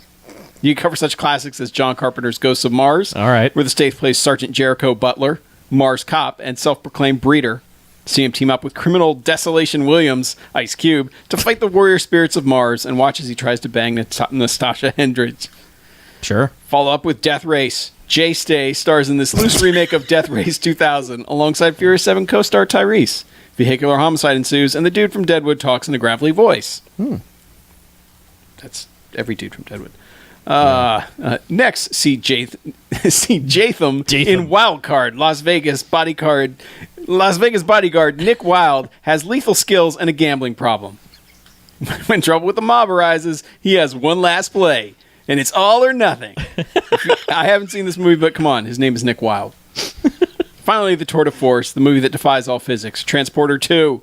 Stason stars as, actually, this one needs no explanation. It's freaking Transporter 2. Even if Jason Matham doesn't sound appealing, maybe squeeze one of these flicks onto the schedule. Cough, Ghosts of Mars, cough. Thank you for your time. Thank you for the continued entertainment that the podcast provides. Crash and Burn, Pimps Don't Commit Matricide, Kyle, a.k.a. Marvel Zombie 616. I think you were supposed to like cough, not read. Cough. Yeah. It's like No. stage direction. Cough. I just go with what the teleprompter tells me. No offense to Kyle, but like and it's not directed. Which means he's about to shit no, on no. you. I mean, You are about ready. to get offended. No, Kyle. it's no. This is not directed to Kyle, but like I'm having a fun in my head imagining how much Jason Statham would hurt someone for using those little J-Stay? cute- yeah, J-Stay, Oh, things yeah. like that. He'd So murder. you Not- just not- said, not- not so hurting- Kyle just put my life at risk, is what you're telling Sure, me. yes, you Yeah. now are on the list. It just Damn it. Kyle wrote it, but You're you said on it. the so. list. Like I said, I'm not imagining him, kicking Kyle's ass, but whomever might call him J-Stay or Jatham or whatever. Call me J-Stay again. I do want to point out that happens. we have very I'll put you closely through the nearly fucking done windshield. Ghost of Mars Yeah. a couple times, but his name in that movie is Sergeant Jericho Butler. Yep. Wow, That's a pretty good name right I there. like that. Yep. Y2J. All right. I like the Yeah. name Jericho. For some I need to. I mean, that's a fun theme month. I need to revisit Transporter 2 because like the first one is almost a legitimately good movie. Like it never really like defies laws of physics and stuff. And it's that kind of grounded, semi hyper realistic Luc Besson style thing but it stays grounded in the, like, oh yeah, a guy with decent enough skill could do this. So I was like offended by the second one because it's just like you're now a superhero with a car. Having gone where we've gone with some of our movies, I need to revisit it because like I might look at it if I can divorce myself from the other thing that I liked. So because I ended up liking Crank, and that's just goddamn ridiculous. I mean, Crank is just stupid, but it's fun stupid. So anyway, All right. We'll do some talking come May. all right. See what maybe we can do. Maybe. Probably not for the show, but I could see maybe a movie or two getting like the James Bond treatment and just be like, hey, we all watched The Transporter. Sure. Because to be Yes, honest, I that haven't 24 movie series, What? The Transporter. No, There's I three just- and about to be a fourth one without Jay Stay. Yeah. Who's going to be Jay, the Transporter? Jay gone now, so Yeah. he did not stay. Who's going to be the Transporter now? Some other guy, Yeah, just not a dude. Somebody Just a who dude. transports Some people. nutty. Tony guy. Jaa? He's not supposed to be the same character. It's just like it's another It's guy another- driving. Oh, it's like cars. so now it's like the Bond movies. It's not the Transporter. It's the Transporter. Yeah. So is TOO. his name in the Transporter? Yes. I don't Yes. think. Yeah, I don't think I ever give him a name. Frank Martin. My name oh, is it's like Frank Martin. Transporter. That's what right. it They know says. they do. Yeah, because they have the French guy. When he Yeah. comes out. Hey, Frank. Hi. Hello, Frank. My name's not Frank. It's I don't know why he talks like. Hello, Frank. Hello. I was playing along. Apparently, That's my Jason- French accent. Cheerio. Yeah. Hey. A cup of tea. All right. Moving on. Yeah. Next All one right. from Adam. Says, From belated Adam. congratulations. Hail BMFcast. Hail. Belated congratulations on your recent quarter millennial episode. I'm sure I can't be the only listener who feels this way, and I'm probably not even the only listener who has told you so, but being able to look forward to a new BMFcast every week for the past, oh my god, mumble years has really made some tough times more bearable. I appreciate all your hard work, even Chuck's. Bad movie recommendation. Everybody loves a burn on Chuck. It's okay, Especially buddy. Chuck. Bad movie recommendation. 1987's Iron Warrior, or Ator 3 Iron Warrior. All right. An Italian-made sword and sorcery souffle that could not be more 80s if Ronald Reagan had married Madonna on a mountain of cocaine and produced this hideous VHS format mutant offspring. Uh-huh. Cheers and thank you for so many hours of fun. Please keep it up. Best, Adam. Well, that sounds pretty good. Ator 3, huh? Yeah, anything 80s, Yeah. you got me. Oh, yeah. I'm gonna watch Ator after Rotor. We're never watching Rotor. What about Vitor? Rotor. Chuck has vetoed Rotor on us. Votor. Refuses to let us watch Rotor. Maybe when Chuck's on vacation. Yeah. We watched... Maybe we when send we Chuck to finally the fire farm. Chuck. We'll watch yeah. Rotor. No, I don't want to go to the farm. No, it's a temporary farm. We visit. watched the sword movie that was written by the guy who wrote Rotor. The sword movie. Yeah, you What, know... Dragon Fight? Yes, Dragon Fight. Starring Robert Zadar, may he rest in peace. Yes. That's right. Right. That is close to... as close to Rotor as we are getting. Until you go on vacation. Until you Yeah, go on until I vacation, go to then the we're gonna farm. fucking When watch you go on, Rotor. you go on a every- Jason Statham-cation. Yeah. Staycation. Jay Staycation. Oh God, I hate Like myself. every other. I hate me. I hate me. I hate me. I'm Sorry, we all do. We that. hate you we too. pretty much hate All and I agree. you can't You're argue. justified. You can't argue. It's a fact. Yeah. All the other, like every other podcast has done that movie. Like not even movie podcast, just every other podcast in the world has done Well, it was on a Netflix treatise forever. on that. So, it's, Riff Tracks has done it. So just everyone watch that. Or wait till I go to the farm, whatever. Yeah, it's gonna be soon. Drinking all that. Fuckers. Sweet. So we got a voicemail. Oh, Sorry, I didn't prep you for that. It came during the movie. oh, sorry. I was able to check that Just like in the me. first half of the movie and see it. Hold, please. Motorcycle come. Erection. Yeah, you broke your zipper. I did. Busted my zipper with my Pants. massive throbbing erection at cop What the murder. hell is going on? What? Don't you remember during the movie? No. No, I don't. No, he blocked it out because it was horrific. It should not have happened. You Pretty sit great. closest to me. Pretty good for me. Except I need a new zipper. Well, he should get you down to the zipper store. Yeah. Yeah. Zipper Come on barn. down to Zipper World.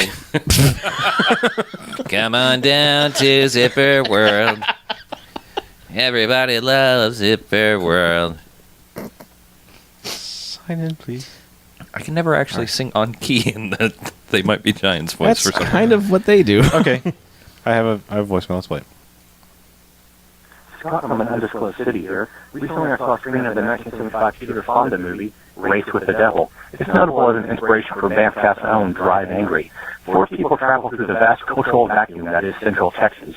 On their way to Aspen, they stop their RV in a clearing in order to unwind and relax, where they accidentally stumble across a ritual that includes a human sacrifice. After being spotted, they get away only to discover that they're being hunted by a cult and can't be sure who is and isn't in it. The first half of this movie is a bit of a slow burn with a ton of opportunities to make fun of both the 70s and my shitty state. By the way, edit that part out. I don't want to be executed for treason. The second half, well, let me put it this way. You've time traveled to the planning for the main car chase in this movie. You excitedly explain to the director about the Fast and the Furious movies. You go into great detail about how great the action is and why. He takes a long drag on his cigarette as he looks each of you in the eyes. He lets out a cloud of smoke and says, "Ain't got the budget for that, but I'll do shit with an RV that'll make your dicks hard." Seriously, it's a great fucking chase. Even if you somehow end up hitting the entire rest of the movie, that chase scene is amazing. Scott out. All right. Race with the Devil? Is that what that one's called? Yeah. I want to point out, you know how Sounds like a movie I need to see. the Google Voice translation is always fun, and you know how like Google Voice it bolds the things. It's like, no, I know this is what you said, Yep. and then the other ones are lighter, where it's like, I don't, it could be maybe. this. It bolded, as he said. I believe it was like takes a puff on his cigarette and blows out a puff of smoke or something like that. Mm-hmm. It bolded. It's like a cloud of smoke incest. It's like, no, I got Yeah, this. that's I got this. no Google. No. We're not falling for your trap. No. No. Anyway, Good to know. RV. Yes. I No, wanna not see RV. RV stunts. I don't want to RV watch chase RV. sequence. That sounds good. I like a good RV stunt. Yeah. Something That goes through an sounds good. RV. Race with the Devil. Race with the devil. We'll check it out. Racing with the Devil. All right. Down. So All is right. it time to Did talk? you guys watch any movies this week? I saw one. Yeah, we all had an all outing. went to a movie together, didn't we? We sure did. It was fun. It was. Yep. We had a whole row to ourselves. Well, yes. We had our whole rotor No. ourselves. Oh. Road tour ourselves. We went and saw Furious 7, everybody. Did we? Oh, Yeah. Yep. 7 o'clock, first showing they had. 7. Yep. I didn't get row 7. It was dumb, but oh well. Yeah. Next time. So yeah, we saw the new Furious 7 movie. next time you have to go row 8. Yeah. I will. Okay. At the 8 o'clock show. Yep. Mm-hmm. These are all right. Yeah. guys. On August 8th. Where to start? The beginning of the movie. No. Oh. We're not recapping fucking Furious 7. No. Sorry. Oh, okay. In the beginning, Yep. No, that's too far. there back. was nothing. Nope. Too No. far back. I think we should just kind of do an overall opinion of the movie, sans spoilers. Okay. Okay. And then we will get into more specifics of possibly why. Good idea. Let's go around the table. Okay. Harlow. I liked it. My opinion is very simple. It is not the previous two. But it's still kind of more fun than the majority of other action movies of late. I still feel a connection to the characters, even if some of them are not in the movie as much as I would like. And the direction just kind of lets it down.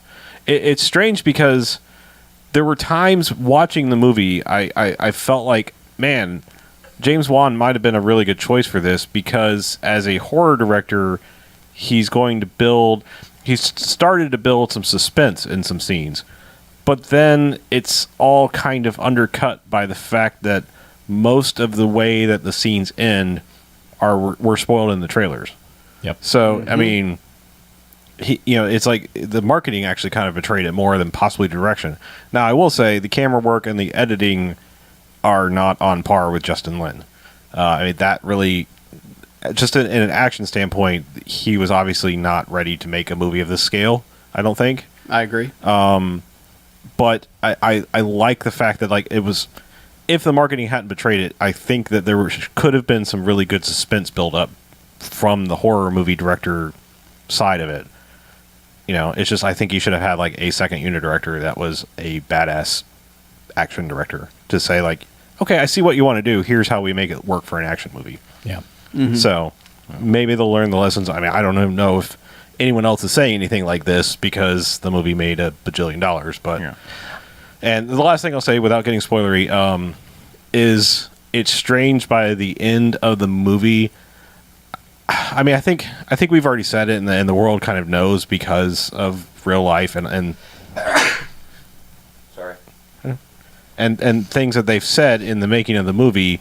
You kind of know some things have to happen and end, obviously. Mm-hmm. And it's strange in a movie like this to have as sentimental and genuine an ending as this does. And it just kind of comes out of, I mean, not nowhere, because you kind of know it's coming, but like for them to handle it as gracefully as they did is kind of remarkable, especially kind of just having to rewrite things like they did. I'm sure it was handled well. Mm-hmm. Yeah. And I hate to say it because we love the franchise. I'd kind of be okay with this being the last one. I mean, at the same time, I'd be all right with them like splintering off now. Like, I would love to see the role of Hobbs carried off into another story. But I think the Fast and the Furious franchise proper should end. Well, it's not gonna. I know. Because it made $1 bazillion. They have said they're making a new trilogy, quote unquote. Okay, well, That's how they put the next three. If they like, Well, hang on. Let's go to Mackie. No, let let's him go. No, let's go around. No. Okay. He's ready to talk. All right. Go for Yeah, it. go ahead. I was just gonna say, like, if they do something just slightly different, like if they base it more around, again, base it more around Hobbs or somebody else, and sort of, let some people precipitate and let something else rise to the surface. I think they could definitely have a good thing. I have a feeling the next one's gonna have either Jason Statham or the other Shaw, or both of them. Probably will be both of them. Yeah. There's no reason for it not to be. Yeah. Yeah. And so, maybe it'll be the adventures of the bad guy or something. It could be But- the same movie, just told from the other point of view. Right. It'll be the Furious and the Fast. Yeah. Furious 7 2 TOO. Right. Right. Yeah. Yeah, I agree with Harlow as far as it's not 5 and it's not 6. It's actually quite a distance from the two of those. I really was disappointed with how there's a lot of script issues in that the other ones, okay, they're doing crazy, ludicrous stuff and things are happening that are insane. Mm-hmm. However, there's an internal logic to why every one of those things is happening and why each person is where they are and how they knew that they to be there and all that sort of stuff. They don't bother with that in this one. And that it's one of those things, it's kind of like, when we talked about Star Trek Into Darkness, where I came out of the movie going, yeah, that was pretty good. I kind of like that. That was fun. And the more I thought about it, the more I was like, man, that movie can kind of fuck off. And I hate that I'm developing that feeling about this one where it's like, yeah, Jason Statham just kind of fucking shows up no matter where they are and no matter what they did. He's there. How? Yeah. And it's to the point where it's like, okay, who's working with him? Are they going to reveal it at the end? Because everywhere they go, he shows up. So that really irked me throughout, and the way the action shot is sadly everything that I generally am glad the Fast and Furious movies don't do. But it's all real close camera angles, real fast cuts, altered shutter speeds that look weird. And, you know, when we talked with Greencapped after the movie, he and Fleabeard both kind of said, well, it feels like they had to have a stunt double for Paul Walker. Like, they had to make it look like you couldn't tell who it was fighting Tony Jaa throughout that movie. And so they just made all of the scenes like that, which I don't know if I agree with that. Well, It seemed like a stylistic choice to do it that way. Yeah. I hate fights that are filmed like that, and his whole rotate the camera thing while keeping the thing in the center of the frame in focus looks cool the first time. It looks pretty cool the second time, literally 10 seconds later. Mm-hmm. And by the 7th or 8th time, you're like, all right, I get it, dude. It's a cool camera move. You can stop using it now. So I have a lot of problems, but the biggest one is, like Harlow mentioned, the trailers gave away literally every cool moment in this movie. Yeah. Literally every moment that should be like, holy shit, fuck yes. Yeah. They've already shown it. And when we talked about Fast 5, either last week or the week before, and we said, oh man, they didn't even show the bank vault in the trailers. They did. They totally did. They did, but we thought that was like, oh man, that's like, they bust out and then they drop the safe off somewhere. You know, like our assumption had to have been, this doesn't mean it's a 15-minute scene. Yeah. Whereas all these scenes are way shorter. Like there's craziness. I mean, they jump from a fucking building, which everyone's seen. You know, that scene isn't that long. And it's kind of like, once you've done that, it's like, okay, we get it, you know. It's really frustrating. And the stuff with The Rock is super frustrating. Yeah. Because the way it plays out in the movie, it's like, you can tell it was made where you're like, holy shit, what just happened? Oh, the fucking Rock. But the trailer's like, yeah, guess who's in that scene? The Rock. Yep. And it's like, fuck, guys. You fucking blew it. And that's why the first scene where The Rock actually does something is cool, because you didn't see any of that in the trailers. Yeah. I think directing and editing aside, if you can somehow live in a world where you didn't see the trailers, and the world didn't need the trailers. The world, I mean, the world was like, look, you were either on board with the Fast and the Furious movies, and if you weren't, you were like, I'm going to go see it as kind of a tribute to Paul Walker. I think that's like where the world was. You were either like, fuck yeah, another one of those, or okay, I should see this because it's his final movie. Mm-hmm. So like, it could have been super minimalist trailer, and it would have been fine. There was no reason to show you everything they showed you. No, absolutely not. None. I mean, well, it's not just that they showed you the concepts of the big crazy action stuff in the trailer. They showed you the finales. Yeah, they showed you the money shots of each of them, the payoff. Like the bus and the buildings and the shooting of the drones, and it's like, this is the end of all the great action scenes that are in the trailer. Right. It's not just like, oh, there's going to be some crazy stunt here. It's, here's the crazy stunt that you're going to see at the end of that scene, and it's like, wait a minute. Hold on. I don't want to see that. They need to show you the build up to that. Yeah. And because what it makes you expect is, when you go into the theater, you're going to expect something even bigger than that. Yeah. And I think we're getting a lot of quote unquote money shots in trailers these days to get people into the theater, and you don't fucking need it. It's like, it's obviously working. It's as bad with an action movie as it is with a comedy, where you're like, you know, you're watching it and it's like, oh, there's that joke. Ha ha. Yep. It's like, well, I already heard that joke. Is that your best joke in the movie, and you put it in the trailer? When people laugh in the theater. Yeah. Do you think that's why Anchorman worked? Because they used alternate takes of a lot of the jokes in the trailer? That's part of it. I think Anchorman worked because it was funny. But also, Anchorman was 40,000 jokes. Yeah. So they could put 12 of them in the trailer and be okay. This movie has 4 to 5 big action sequences. Honestly, if you want to take a cue from Anchorman movies, what you need to do is literally just shoot alternate footage for your trailers. Yeah. From now on. Like, movie aside, one of the most brilliant things they ever did was that the movie is terrible, but that Transformers trailer where they shot that whole other thing. Right.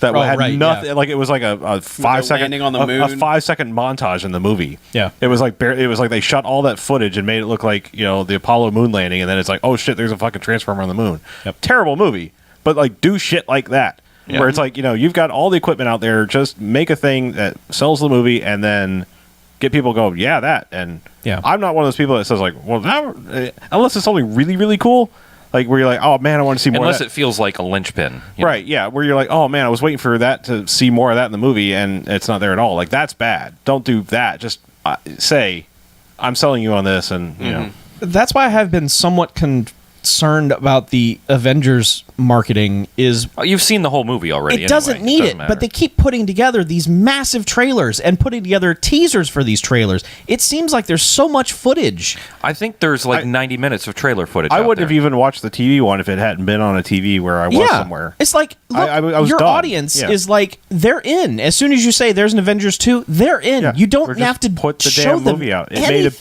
billion. Just put the damn movie out. Yeah. We will all go again. And you will get a better return on that because, I Costs agree money with to make trailers. I agree with what everyone has said generically about Furious 7, and I kind of feel about it the same way I feel about the Godzilla reboot, is that I liked it. I did. I don't want anyone to think I didn't. But Oh, if you you start to internet press me on it, I'm going to list a bunch of things that let me down about that movie and let me down super hard. And the advertising is one of those things where it's just like that. The finale of that movie is somewhat rote compared to 5 and 6. 7, the stuff that's going on in the end of that movie feels like something I've seen on 24 or other places, not with that big of a budget, obviously, but it felt familiar.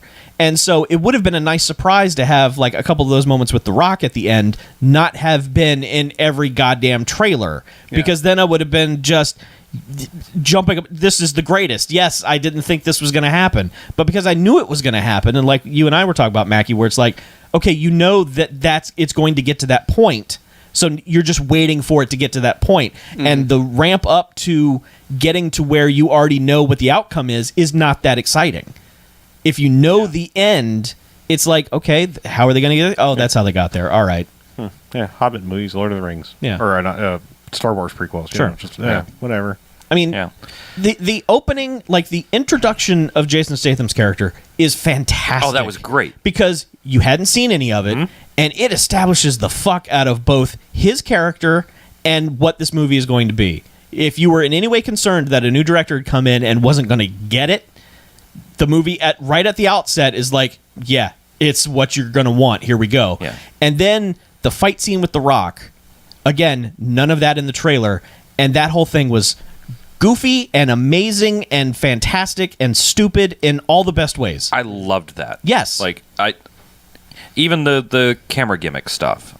In I that. didn't mind it. He gave because that it was- motherfucker a rock bottom, and the camera went with it. And Right. I was just like, well, yay. It was basically the first time that Now showed we're up. at in there. spoilery kind of territory. well, so- it's not. Well, it is if it's the one shit nobody's seen before. Now we're now talking about spoilers. But I just want to sneak in my overall impressions before we All right. run too far away.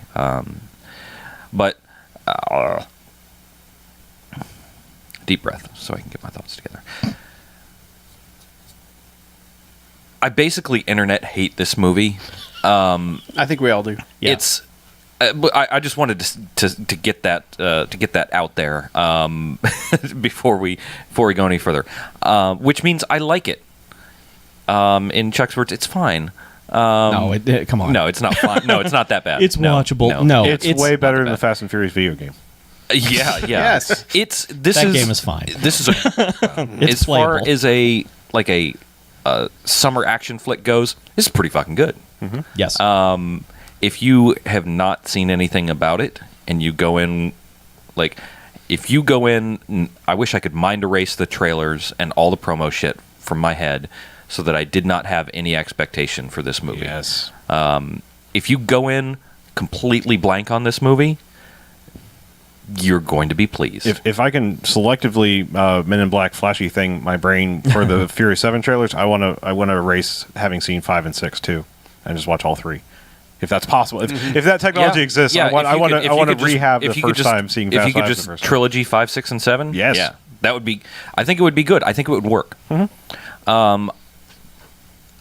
I think this was not a bad choice for director, but certainly. Like I said, if he had someone kind of coaching him on how to do an action movie, I think it would have been all right. This feels like you go out to the farmer's market and to the nice deli down the road, and you pick out all the best fresh ingredients. Where are you going with this? I'm making a fucking analogy. All right, Ease up. You buy fresh ingredients, you have nice pans, you got a good stove, you got good utensils, you got a good cookbook, good recipes, but you've just never cooked any of this shit before. Okay. Yeah. And you Fair just enough. kind of throw it all in the pan and hope it turns out well. I thought Well, you've cooked other shit. Like, Yeah, you've cooked before. You've never done this actually, recipe. I would have to say that in the past he's pretty much half baked everything. But No, like, it's sad. you know- Every one of his other movies, in yeah, my opinion, you know is you know not generally fully how to cooked. cook. Yeah. But you've never cooked any of these before. And all like the stove and pots and pans are new, and you just like you come out. And then your kitchen caught fire midway through, and they had to rebuild your kitchen before you could continue cooking. Right. But you still like you didn't lose everything. You still got to put everything back together the sort of the way it was. You just had to change recipes halfway through. Did you really just use a metaphor of on fire? It's not cool. Yeah, too soon. Yeah. He's talking about cooking. What else is going to happen to your kitchen? Right. Okay. Kitchen. I'm not going to say Yeah. any, exactly. but yeah, it's just like it's just like you have all the ingredients and you have everything there, and it's almost more disappointing that you don't come out with what the ingredients lead you to believe you could make with this. Well, here's the thing. Just real quick, looking at the crew credit for this movie, there are 2 credited cinematographers for this movie. One of whom is the director of photography of Fast 5 and Furious 6. The other is someone who has done practically nothing. And I have to imagine that the break in production meant that one guy wasn't available. And so probably when they had to come in and do certain scenes, it was this other guy. So it seems because there's no way that guy was just like, yeah, time to mix it up. Those last 2 movies, fuck that. That didn't work. There's no way that guy said that. Because he's done a couple other things, and they weren't jerky bullshit either. So, Yeah. And so it's disappointing that with what they've got to work with, and like I think the plot for this movie overall like is fairly intriguing. Like there's some interesting shit that can go on. The way the fight scenes are filmed, and I wanted to bring this up when you were talking about them.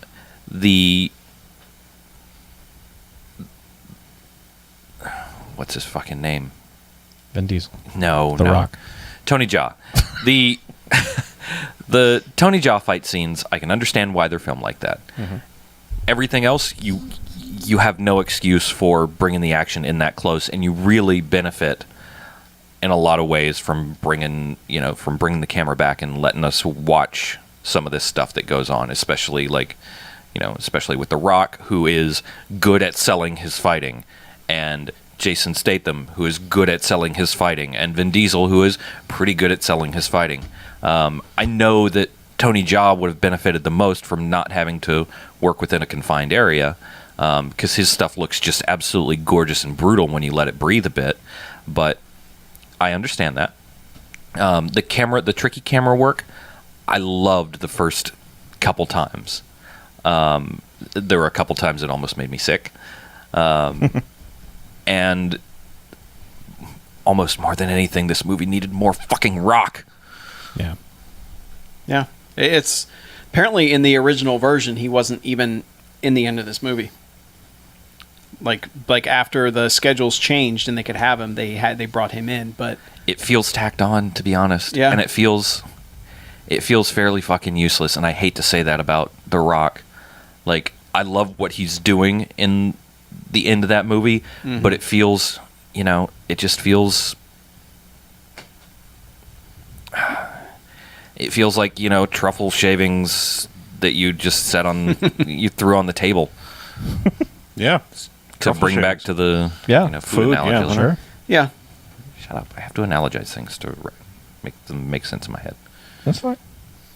So yeah, I guess we'll talk a little bit about spoiler stuff. But yes, we do like the movie. Yeah. But when you're thinking about something that's one of your freaking favorite things, you're going to hold it to a higher standard, and it has to live up to the higher standard of the early ones, and it doesn't quite do that. Yeah. And that's the main takeaway is, you know what, you're still going to see crazy, ridiculous stuff happening on screen that's going to be like, holy shit, that's awesome. But it feels like it's not the best version of that crazy, ridiculous stuff that it could have been. Yeah. I guess the weird thing to me is like, why did they go with him? I mean, why did they go with a genre director of the wrong genre who still kind of wants to do sequels to his own stuff? Because that's another thing about 8 is like he wants to go make The Conjuring 2.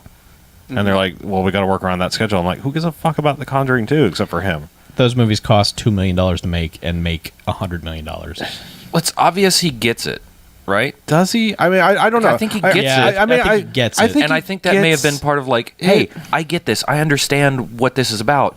I just would have rather seen. I can do this. There and are then- so many action directors in the world. I think they're better at filming action. Like, go get what is his name? Gareth Edwards or whatever. That's the Godzilla guy.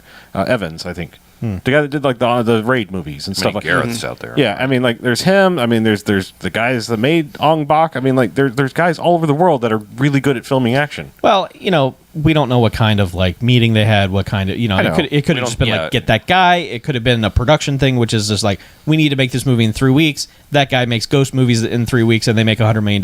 Get that guy. I mean, it Who could. knows? Yeah, I know. I don't. Studio heads are not exactly thinking of us. They're thinking of us as in just like get them in the theater. Right. They're not. They're not caring. Sacks full Yeah, of I money. know. I just you've got And Joseph Kahn doesn't want to do it. Yeah, exactly. really like Yeah. Okay. He doesn't want to do other people's stuff. Yeah. Like, Okay. even though he did the Power Rangers thing, he did that as he'd rather work on his own original stuff. Well, I than can see why. Jump on a franchise or anything like that. Sure. Why didn't I'd take a Torque version of Fast and Furious at this point. Justin Lin's going to make Star Trek. Yep. Oh, and that's why he couldn't. Yeah, okay, Actually, so he what happened was He'd also made 4 of these movies. and they already. also didn't they want to make wanted another $1 billion. They wanted Furious 7 turned around too quickly. Yeah. He had no break between finishing Furious 6 and them going, all right, Furious 7 starts tomorrow. He said he said no, and then obviously the Paul Walker thing happened, and just he already was committed to other stuff, and Juan was already there, so it's one of those cases of like that stuff works so strangely. My only Yeah. point was like how many action movie directors there are around the world that are quite good at action things that are already that genre director. I don't know. They want it. I'm sure they want. I mean, maybe James Wan is like time. I'm done with fucking ghost movies. Other than like wanting to go back and make Conjuring 2, but like maybe he's like I want to learn how to make another kind of movie. That's fair. Like I said, done with ghost movies. I think he was close. I really do. Yeah. It's just it's an odd franchise to cut your teeth on. Sure, but Being yes. as well established Yes, as it is at this point. Yeah, but I mean, like, if you think about it, horror and action work on the same principles. That's why John Carpenter has done so well with what he's done, because they both build off of suspense, and like that's what I was trying to get at. Is like if the money shot wasn't blown on the trailers, then like those suspense scenes were well staged. Yeah. When you're like, this is a conundrum. How will they get out of this? Yes. That's exactly where a horror movie director can shine. Action movie directors too. That's why when that's why you need them to do what they do. Yeah. Just build that suspense, but it's ruined. all right. Anyway, So we want to do some spoiler stuff. Sure. We'll make it quick. Yeah. We're already running long. Yeah. Of course. But Oh, first off, okay. I don't like the opening at all with Jason Statham. I don't like the way it's filmed. I don't like the tone of it. I thought it really put that movie off on the wrong foot for me. okay. I thought everything about that first thing, even the way the title credits come up and it's the car zooming by and it says Fury 7 right after that, felt like a parody. It felt like what people who don't like these movies think all these fucking movies are. And then they go straight to Race Wars and do all the stuff Chuck hates. I did not like that. Yeah. I didn't mind I thought- Race Wars because to me it was kind of cute because I just watched the first one. I was like, oh, Yeah. they went back to Race Wars. And it kind of led to what seemed like it was what? I'm still like the fact that this universe has a thing called race wars. And I know. was like, Well, they went back and it was like race wars, and it was Yeah. like all of that shit, like, and just like chicks shaking their butts into the camera and all that, just felt like this movie has everything- 1,000 times Yeah. more butt shaking. I know, but it felt like 5 and 6 everything, combined, everything that all the people are like, you fucking idiot, you like those? What the fuck's you? What is wrong with you, you dumbass? Like people that think that's what these movies are, and not like understanding that no, they have a very specific internal logic, and everything they do makes sense. Just the laws of physics don't exist, and Right. that's why it seems dumb when you look at it like that. Yeah. But And then everything about those openings, So did you not like how they introduced Jason Statham? no, You don't. I didn't Wow. like it at all. Was it conceptually because his brother was still alive, and that's fucking ridiculous? Kind of that, and also like that he basically murders an entire group so he can walk in and make a phone call.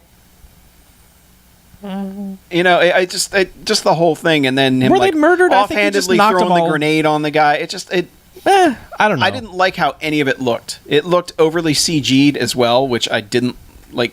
Everything about it, I Okay. did not like that opening in any way, shape, or I form. can did see not how like that. I understand, like, okay, the guy's a badass. He walked in single-handedly and killed 45 people I just could to threaten some doctors. I could see how that could set you Okay. off on the wrong All right. foot. Here, he walks in, wants to see his brother. They're not going to let him see his brother because it's a highly secured environment. because Also, there's a he's a million guards fucking there. mega criminal. Yeah. So he busts through I get- 45 people to see his brother. I get all that. Then he's like, okay, I'm going to fuck you up. Yeah. Because you fucked with my brother. So, like, there's solid reasoning for that. It's not like he just waltzed in for no reason and beat people up. The biggest crime There is. about that whole thing Is they don't show any of it. Well, no, not even that. I think that's a great thing about it. I think the way they show it is fine. I really didn't have the problem you had with it. The biggest crime about that is when the movie decides that that's not what the movie is about. When it just stops being about what it revenge, sold yeah. you on to get you Yeah. in the goddamn theater. Like the big, like, you know, at the end of 5, it was Letty's alive. You're like, ooh, we got to go see the next Yeah. one. The next one's like, Letty's alive. We got to figure this shit out. This one's like, you know, Dominic Toretto, I'm going to fucking kill all of you. And then it's just like, nah.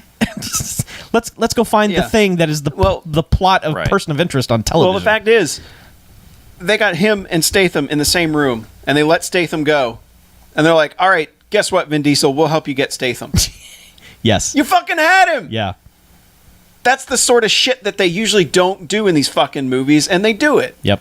And they keep doing it. Yeah. They every time they go to because this movie's very compartmentalized in terms of like, and now here's the scene in, you know, Dubai and you know, Abu Dhabi and everything like that. So every time they go to a new place, it's like we're on an adventure, and then all of a sudden, you know, Jason Statham shows up and starts blowing shit up. Yeah. Did he have the God's Eye? Was that the, No. the thing? No, he Yeah, didn't. He didn't have it. So nobody how nobody does he could know use it to until be she everywhere? activated it. Yeah. However, he was working with Jaimon Hansu. So I know, like, yeah, Yeah, African but- warlord. Give me a compliment. Wasted. Completely wasted. Very Oh, much yeah, wasted. very. Just almost as much as Tony Jaa. Yeah. Actually, more than Tony Jaa. More. Tony Jaa at least gets 2 fight scenes. Simon Hunsu's been doing that a lot lately. I mean, like, if you think about it, he's barely in Guardians of the Galaxy. Yeah. Yeah. I mean, it's just They- kind of like, they- hey, you recognize He's him. kind of right? hired for a look Yeah. instead of anything else. But Right. Good Good actor. Yeah. Wasted. But it's just the everyone sort of points to these movies and go, they don't make any sense. They're fun, but the 5 and to a lesser extent 6 made sense. They were very pure to their story, and 7 is basically like, this guy's pissed off. He's going to kill all of you. Okay. Not really going to be about that. He's lurking around the outskirts of the movie and will come in to sort of mess up your mission. Meanwhile, your mission is to get the thing so you can find him. Even though he's right fucking there, front and center, It's like they're everything doing- they Yeah. do. It's like they're doing All the time. RPG side quests Yeah. in order to get to the main story quest. Yes. The main story quest of Jason Statham keeps showing up. It's like, hey, play the fucking video game. You know, stop going off and getting your flowers to give to the baker. Yeah. And that's what they're doing. But it was never worse than the scene when Kurt Russell shows up, because they're right there. They're about to murder each other, and then Kurt Russell and everybody rappel in from the ceiling, and they're just like, chase him away, and then they're just like, don't worry about him. We'll tell you how to find him. It's like, Yeah. first of all, he hasn't gotten further away than maybe half a mile. You could still get him. Yeah. Whatever you guys are doing now, chit-chatting or whatever, is a fucking waste of time. Go get Jason Statham. That's what this movie's about. But I think the only complete break in logic for me, I mean, I guess because he's working with Jaimon Hunsu, we find out later, but like, they make it, there's the scene where, the bus thing happens and all that, but they talk about the impossible mountain. How do you get on this mountain? We have to drop our cars out of a plane. And then Jason Statham out of nowhere is just like, hey, I'm here too. yeah. And it's like, wait, what? Yeah. I mean, I guess you find out later We find out he has access thanks to Jaimon Hunsu, but it's just like at the time of the movie, it's like... But how did he know to get there? And Right. How do you know that was their mission? I mean, the thing... All right, he shouldn't show... Like, if he's like the big bad, he shouldn't be showing up that often. Hopefully, maybe the next movie will redeem some of this, because like the only thing that makes sense to me, and I kind of don't want it to happen because it's like it's already in my head, Kurt Russell's been a bad guy the whole time. Yeah. That just has to... That's the only thing that like wipes the slate and go, well, that's why. Well, considering the characters gave like, I mean, something called the God's Eye, which can fuck anybody on the planet, and they just gave it to this guy they don't really know. Way too powerful of a Never thing, by the way. Like, never that's- really had any credentials shown, or other than he had a badass like NSA looking headquarters. Yeah. But Yeah. I mean, like, I'm just saying, like, that's the only That's the logical. only That's the only retcon like that makes sense. that's the only like wipe the slate where it's like, all right, I guess that all makes sense. It's kind of dumb, but I guess that makes sense. Thing that can happen. I mean, they will have to retcon some shit out of this movie then, because there's just a couple. Logically, you're waiting for that because it's a dumb action movie, and you're waiting for that, and you don't get it. But like the whole raid on the warehouse, where both sides lose a bunch of dudes, and both potentially Russell and Statham could end up dead. It doesn't make any sense if they're both in on it. They wouldn't both bring massive armies to each unless other. He didn't actually really take the bullet, kind of thing. Like, there's a point where he gets shot, and he's like, just leave me here. I called in the medic. But all his dudes get shot. I mean, is he that in it on it? With Statham? If you're a bad guys don't give a shit about their henchmen are henchmen. expendable. I guess it just That's it's bad going to guy be logic. That's why they just have numbers. it's going to be so disappointing if they choose to ever even tie that together. Yeah. Yeah. And I don't think they used Statham enough, as far as he just shows up and he's like, I'm going to kill you. And then that's kind of all he does Yeah. throughout that movie. I mean, yes, you have him in fistfights because he's Jason Statham. But otherwise, there's like one phone call that we already know what he says, because he says at the end of Furious 6. Mm-hmm. And there really isn't any other interaction between them, other than Statham eating that steak when they come to get him. And he's like, all right, well, whatever. Yeah. Time to die. He's very nonchalant at times about killing them, and they're very nonchalant at times about getting out of his way. It's like When it's he like a shows video up, game. yeah. Well, when he shows up, they should be like, "Oh shit, Jason Statham, the mission has changed. Yeah. All hands on deck. We need to fucking kill that guy because he's Yeah, going to kill us." They're getting the thing so that they can find him. Yeah. Here he is. Stop the mission. Right. He's there. Scrub the rest of that Yeah, shit. fuck Kurt Russell. yeah. Yeah. Sorry, dude. Have him deal with his own problems. But it's like a video game. Like the boss shows up and you're like trying to fight him, and you hit him a bunch of times, and then it's like whoop, Yeah. magic's out of the way, and you have to go chase him down through 9 more levels or whatever. Yeah. And then he shows up again unannounced. Like a And- jerk. CG Paul Walker works for the most part. Yeah, I never had a It's problem. only Sometimes- really noticeable, like the shot at the end of the... Well, at the very end, yeah, Well, sure. obviously. But all that stuff and how they keep Not even looking the holding the same way. baby in front Yeah, of his face. when they it's just kept putting a baby in front was of his- like, it was getting to like Austin Powers opening credits level of let's... yeah, it was. Let's hide it Yeah. this way. I mean, yeah, you got to do that, obviously. Yeah. But like the only time I really noticed CG him was at the very end of the skyscraper scene, like when they kind of pan out and yeah. you see him stand aside. It's like, oh yeah, that's not a good CG on Yeah. him. But I mean, it's surprising how much he had filmed, Yeah.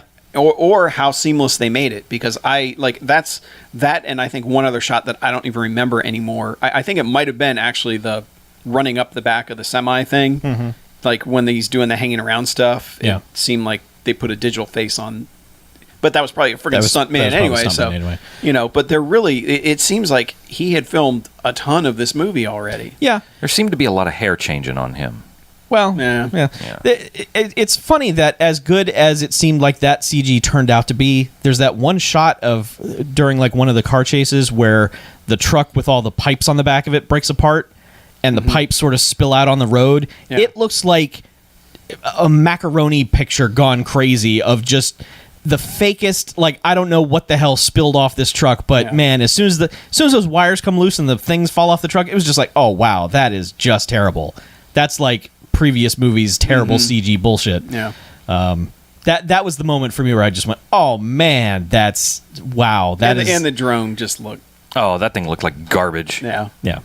And really, and that's, that also is kind of, like you said, Chuck, that last drone chase stuff. We've seen that sort of thing before. Yeah. It doesn't have that feeling that it should. I mean, like when they've already jumped a car through multiple skyscrapers, you can't really one-up that anymore. Well, was it one of us that we were having the conversation about they made him cram the plots of the next two movies into 7 or 6?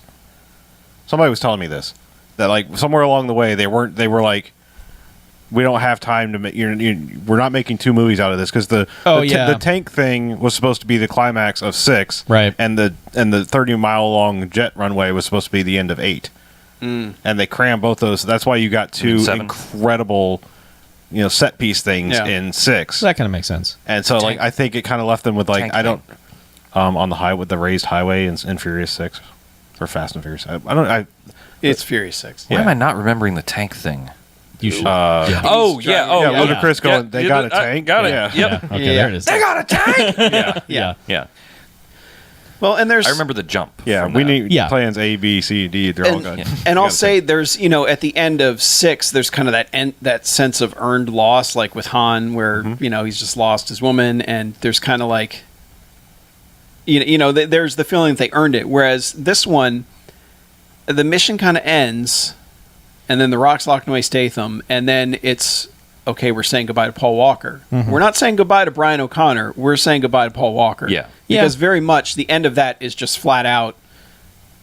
We're not having there's no pretense here. Like, we're talking about the actual guy. Right. Yeah. We're not talking about a character, and we're not characters in a movie. I mean, the intention was, we got to say goodbye to our friend. but really, basically, all they're doing is cynical. I mean, I don't know. Like, no, it is, but it's not like it's that not guy. a bad thing. But the thing is, tonally, it feels weird because they're just watching him play with his kids on a beach, and they're all like breaking into tears, Man, looking at him, it's gonna going, be "Oh different my when God, I can't believe this." Ludacris in particular was about to lose it. I mean, I don't know how they found a shot Michelle where Rodriguez was too, which is the most emotion you see her show at any point ever. Yeah. Yeah. So I mean, I like that. I like the way they addressed it, and I like the way they did it. I just the way it starts off, the tone feels wrong. As a tribute to Paul Walker, the man, I think I liked it a lot. As a way to close out Brian O'Connor, the character, it is awkward as hell. Well, as a way he's to not- end that motion picture, it's awkward as hell because it's like That's you feel Yeah. real all right, bad. So the beach thing is one thing, but like that's to me, that was like all right. That was the way.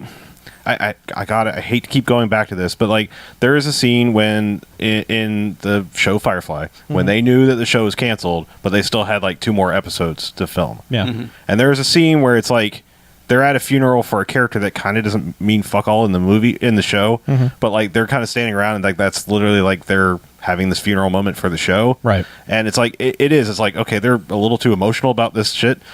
And it's fine, but like, because like that's to me is the meta moment where they're like, all right, as a cast of people that have made all these movies, Paul Walker, we're saying bye to him. Thankfully, the movie then gives Brian O'Connor the proper send off because as soon as they hit the cars, that's how you say goodbye to Brian. Like it's a meta thing where it's like, yeah, we have to deal with this. And then, like, you mean where they both drive where up like and- Vin Diesel's driving away because he's like, I'm not even going to say bye to him. It's just going to be bad. I got to go. And he's driving. And yeah, they used alternate take footage of Paul Walker from another movie where he drives up alongside him, probably from 5, I think, where they have that drive at the end. But he's like, you're not going to just drive away like that one last race. And then they do like the Blue Angels like missing man thing with the cars, and it's just like, fuck, I'm a grown man about to cry. Yeah, it's like the end of Homeward Bound. Yeah. It's same reaction. Yeah, it's incredibly touching, and I think they did a really good job of doing that. It still feels awkward to me, because Brian it feels O'Connor, like they're eulogizing someone who's still alive, right? in the movie. They've never said that Brian O'Connor is going away forever. Yeah, he's not dying. You're still going to be able to. That's why they did the missing man. It's Yeah. just like he's not going to be here anymore. It's just a But difficult balance. He's I not mean- going to not be on the planet anymore. But That's also- the weird thing to me. You're still going to be able to visit him in Yeah. whatever beautiful seaside town he's living with his wife. But and I think kids. at the same time they're like, we can't come. We literally have to say bye to you because our yeah. lifestyle brings shit, and Yeah. you need this. So like, it is literally like a goodbye. Like that for is good. that is fair enough. But I will say that the movie, like They the don't movie, do it. I don't feel like they do a good job of transitioning to that. the movie I with agree him with is you, awkward Jay. as hell because like when you first see him, your first reaction is, oh god, and like the screening we were at, like people, as soon as he came on screen, people started applauding, and it's like, oh man, it's going to be that kind of thing. And Well, also his intro scene. Is fucking badass. Is- That is great. Yes. Yeah. Like when he first shows up, Sure. and you think he's going to be in a race, and Yeah. then he's in a fucking Yes, minivan. that is- It's yes. but fantastic. But like the kind of really super awkward thing about him in the entire movie is that apparently, you know, it was scripted for most of it being like he's got to get out of this, otherwise Yeah. he's gonna, so there are so many scenes of him talking about funerals and, you know, like the whole thing about him like, I've got 24 hours to solve this, if you don't hear back from me, move on, you know. It's like It's the unintentional foresight they had when they wrote the script of this might be his final appearance in the series, and then it was not through any scripting but because Yeah. of real life. It makes the movie a bit more uncomfortable every time he opens his mouth because he is saying something like, I don't want you guys to have to come to my funeral, I don't, you know, it's just like, oh man, just why is this all still in the movie? This is depressing It as shit. felt like at every turn they were going to kill Brian O'Connor. Yeah, and maybe they were, and then decided they couldn't because it wasn't a suitable farewell to the actor. Well, That's that would make possible. sense for delaying it for a year. Yeah. So, Yeah. I mean, that whole thing was just super Like I awkward. said, I feel like with the circumstances and everything, they cobbled together a pretty damn good movie. Yeah. I will agree with that. Yes. Yeah. And it's a very cohesive movie. I mean, that is probably the only part that feels weird. Though I do wonder what the original script looked like. What the original, like, you know, if Paul Walker were still alive right now, what that movie would look like, how different it would look. I think Jason Statham would have killed Brian O'Connor. Yeah. I think that was like the next logical step of like them. I mean, even in a movie situation, it still would have sucked because he's a brand new dad. Yeah. You know, like kind of thing. Like, I mean, That puts more emotional weight on it. it does, sure, yeah. But I mean, like, there's just too many. Like, I think that's maybe why they got away from the Jason Statham menacing the crew, the family Maybe. thing, because You think I think he was like gonna thin out the cast a little bit. Yeah. Because, I mean, really, the movie is strangely consequence free for everyone. Mm-hmm. You know, not in the way that Fast 5 is. Fast 5 is more just like a, hey, fun, we pulled off a heist. Yeah. You know, it's not like there was a life or death situation going on. Whereas this one, Oh, we lost Meathead guy, though. well, nobody cared about Oh, Mullet. Mange Mullet? Nobody cared about him from Torque. But it's strangely consequence free for them. You know, aside from Brian, quote unquote, retiring at the end of it, it's Right. kind of like they kind of got out all right. You know? Well, they did blow up their house, like the house from Yeah. which was kind of like crashing into the car when The Rock did that, which is like, you motherfucker. Yep. Yeah. But yeah, I love. No, go ahead.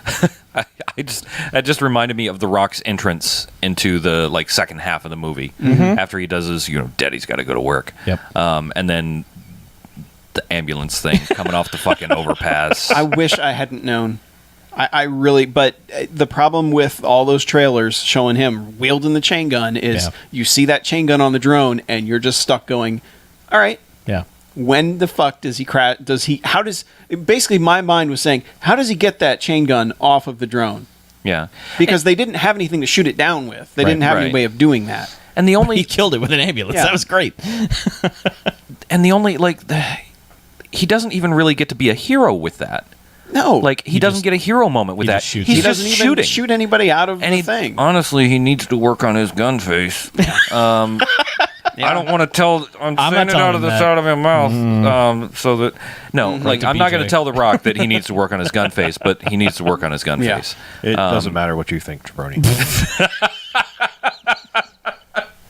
There it is. I know. Yeah, we're good. Nice. Yep. Well done. But then, like the point where he shoots the grenades, there's no like tension there. Like there's they. I mean, I follow his The stuff Rock was rushed. on Twitter, and Yeah. it felt like there was just fucking hype after hype after hype for what the fucking Rock. Well, and like- he's talking about like, I got all these great lines, and I'm gonna be, I just think that's the thing the smell what whole Hobbs movie is cooking. suffered from is like Yeah. overhyping something that was already sold. we too hype, Mackie. It's the same thing with the Avengers. Like I said, I don't think hopefully I don't think that's going to suffer because it's all same ingredients. Like there's no reason for Avengers to suffer the same fate. Right. This is a new chef in charge Yeah. of the kitchen, if we go back to your food metaphor, Right. and so there and also kind of disaster in the middle too. Yeah. So like there's just a lot of I think The for deck what was stacked yeah against for him. what happened and everything else that I think they did all right. But there was too much hype. There was like, oh my God, Ronda Rousey's doing this, and then she's in it for 4 minutes, Right. And then Yeah, Good yeah, for- literally one scene. Good 4 minutes. yeah, I'm just saying, like it was a lot of like this person's in it now, fuck yeah, and then Yeah. it's like, But all right, that also speaks to a problem Chuck brought up, is that even Ludacris gets to beat somebody up easily. Handily, yeah. Easily. And it gets you to the point where all these people are interchangeable.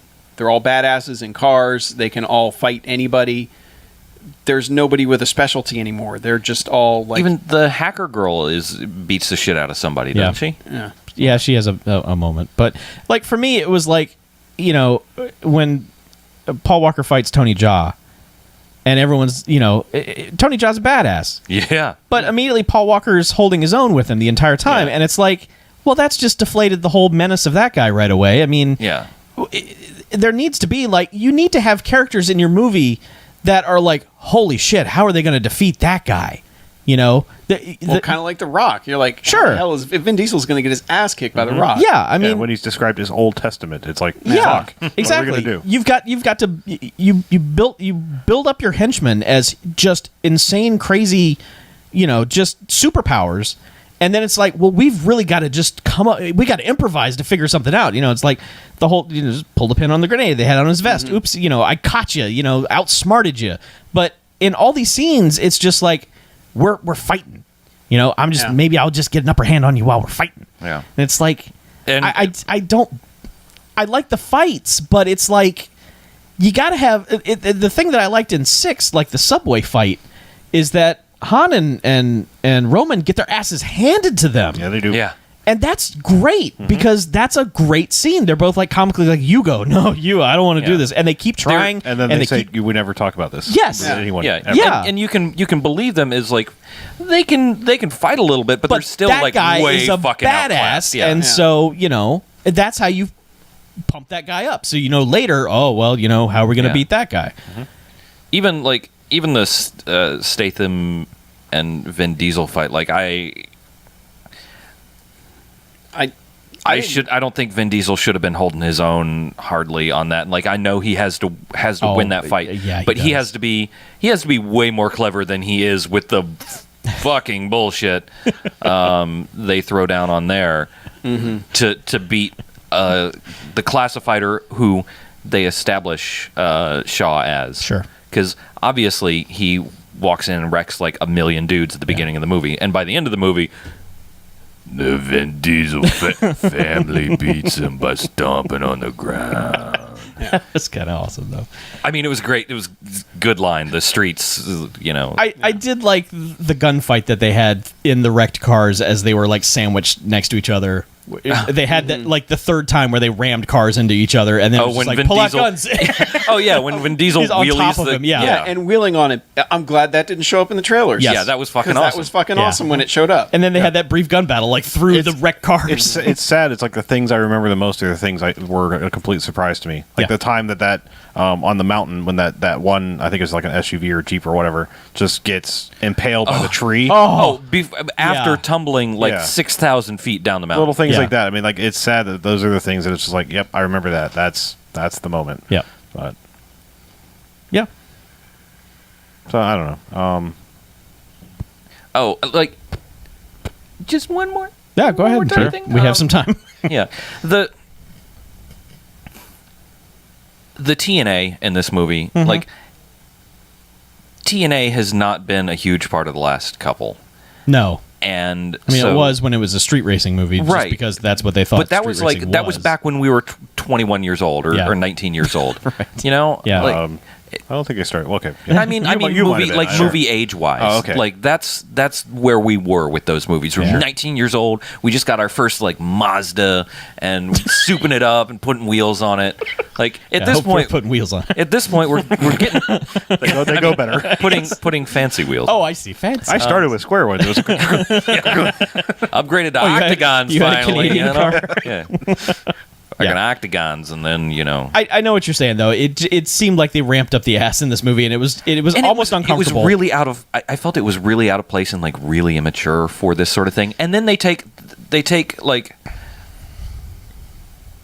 they've done a good job of having like strong female characters and good diversity in this movie. And this is where I'm going to get I'll get my lib on. get horse shitty. I know. But like they do a good job of presenting strong female characters, strong diversity. They do a great job with that. Yeah. And then they've got this girl. I don't know her ethnicity, but she's a person of some color. And she's a person of color. Sure. all right. And they bill her as like. They build her up as like super great hacker that's put together this amazing Oh thing. right. Yeah. They pull her. Didn't know who we were talking about. All right. Yeah, the hacker girl. Okay. They pull her out. Khaleesi's of- translator. Yeah. Yeah.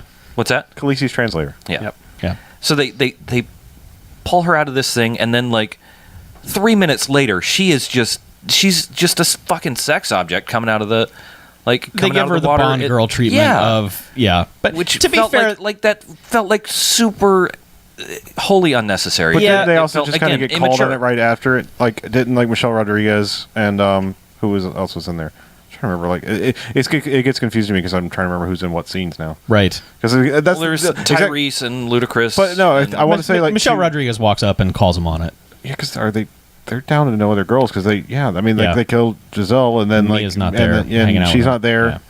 But I mean, And to be then, fair, uh, like she they calls him took out Brazilian on shit it, out of the- but the movie is still like just Yeah. throwing it in your face. Yeah. To And be I fair- feel like that's just really yeah, but immature for this movie. It is- for these movies at this point. to be fair, Fast Five did that with Giselle because it had the Mm-hmm. scene where it's like, how do we get the dude's palm print? Well, put her in a hot outfit and have the dude grab her ass, and they have that moment of reveal. Oh my God, she's hot. That kind of thing. Yeah. They did that, but that kind of moment by itself is okay. That kind of moment combined with, and it's not just This- like yeah, natural that's- occurrences yeah, of this is ass just in the like- movie. It's like camera. It's like, okay, lady, we need you to stand there, And and then shake we're a gonna butt. spray down your ass, and now we're gonna shoot about 5 minutes of film, and we'll take the best shots of your ass. There's at least 20 shots of just random ass in this movie, and it's Yeah. like, okay, I understand there are some hot 20 minutes? ladies I here. wouldn't go with 20 minutes. And- That's a lot of minutes. No, I'm not 20 shots. Oh, is what okay, I- okay.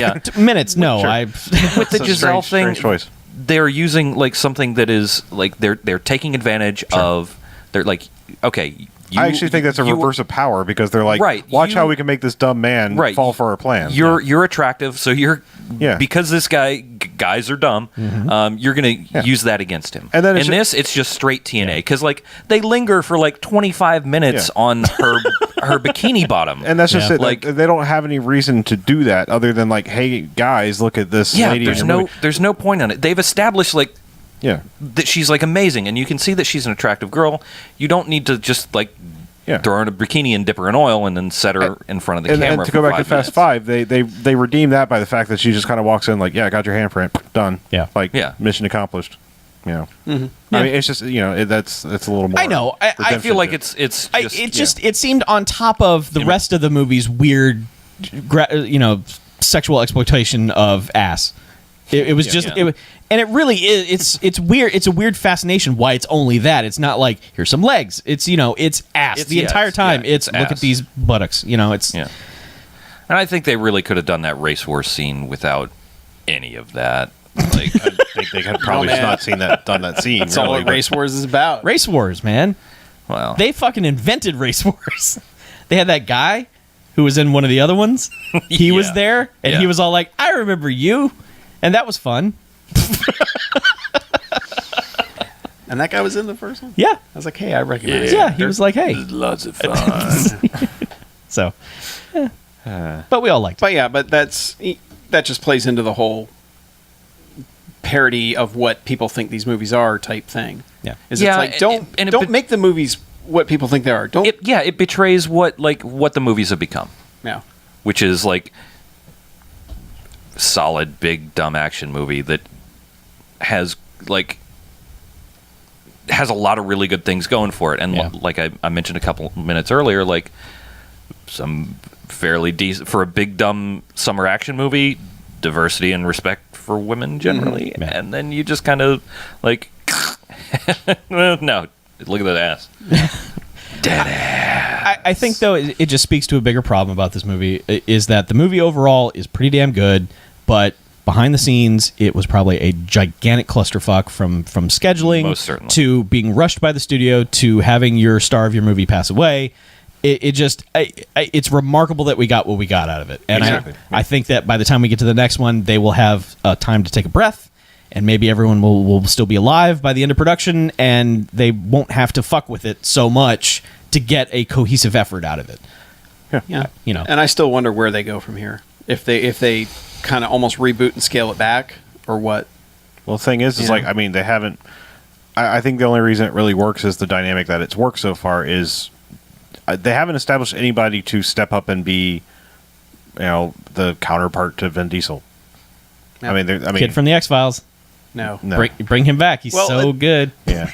The thing I realized that I love about Paul Walker when I rewatched Fast 5, and he does it in Fury 7 as well, is when crazy shit's going on, they always have that reaction from him that's like, holy shit, we're doing this. Yeah. Like he's the guy, like Vin Diesel. He turns Vin his head Diesel and is- smiles and goes, yeah. Yeah, Vin Diesel's too cool to Yes. do any of that, and Tyrese is just Tyrese, who's just going to be goofy the whole time. You need somebody like Paul Walker, who's like, after they smash the bank, he looks back and he's like, holy shit, like flat out laughing. He's like, did we just do that?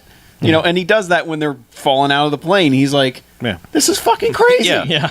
Yeah. That's just it. They don't. I mean, They don't have Well, that that's the thing. grounded character It's- who's having fun with everything they're doing. it sucks because unfortunately they set in stone their motion of like they took away their two. I mean, they movie killed one of their likable friendly characters. Yeah. And then they had to get rid of the other one. I mean, if they just Han could have been a counterpart to Vin Diesel. I think he's not as charismatic as Paul Walker, but at least he was on the same wavelength. Vin Diesel's that like stone-faced badass, and they were both just kind of like the ones that could look back and go, as you said, holy shit, we were doing badass things, and you can just look over and go, yeah, I think the success of these movies at this point will allow them to get pretty much anyone they want, Sure. and they can write them in however fine. they need to. Like I mean, I know it's not going to happen because it made all the money in the world, but I just think like the Fast and Furious proper thing should end, but it's probably not going to. And I hope they don't latch onto the wrong things from this movie, because otherwise we're fucked. More rock. That's all we ever want. Yeah, More rock. More rock. Give us more rock. More Hobbs, yeah. Yep. All right. Yeah, we talked way too much. Yep. So, BMFcast.com, BMF go at BMFcast.com, 9105-DOCS-BMF, 910-552-9263, whatever, 556-9263. Those are the numbers. Anyhow, It's on the website. All right, let's get out of here. All right. I'm Harlow. I'm Mackie. I'm BJ. I'm Chuck. And this is BMFcast Out.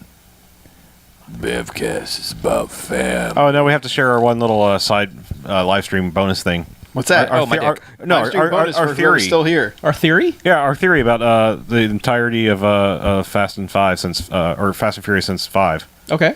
is that The Rock is not real. He's imaginary. Right, Yes. right. He's an imaginary character, and only Vin Diesel can see it. And Yep. it's called Calvin Diesel and Hobbs. Yep.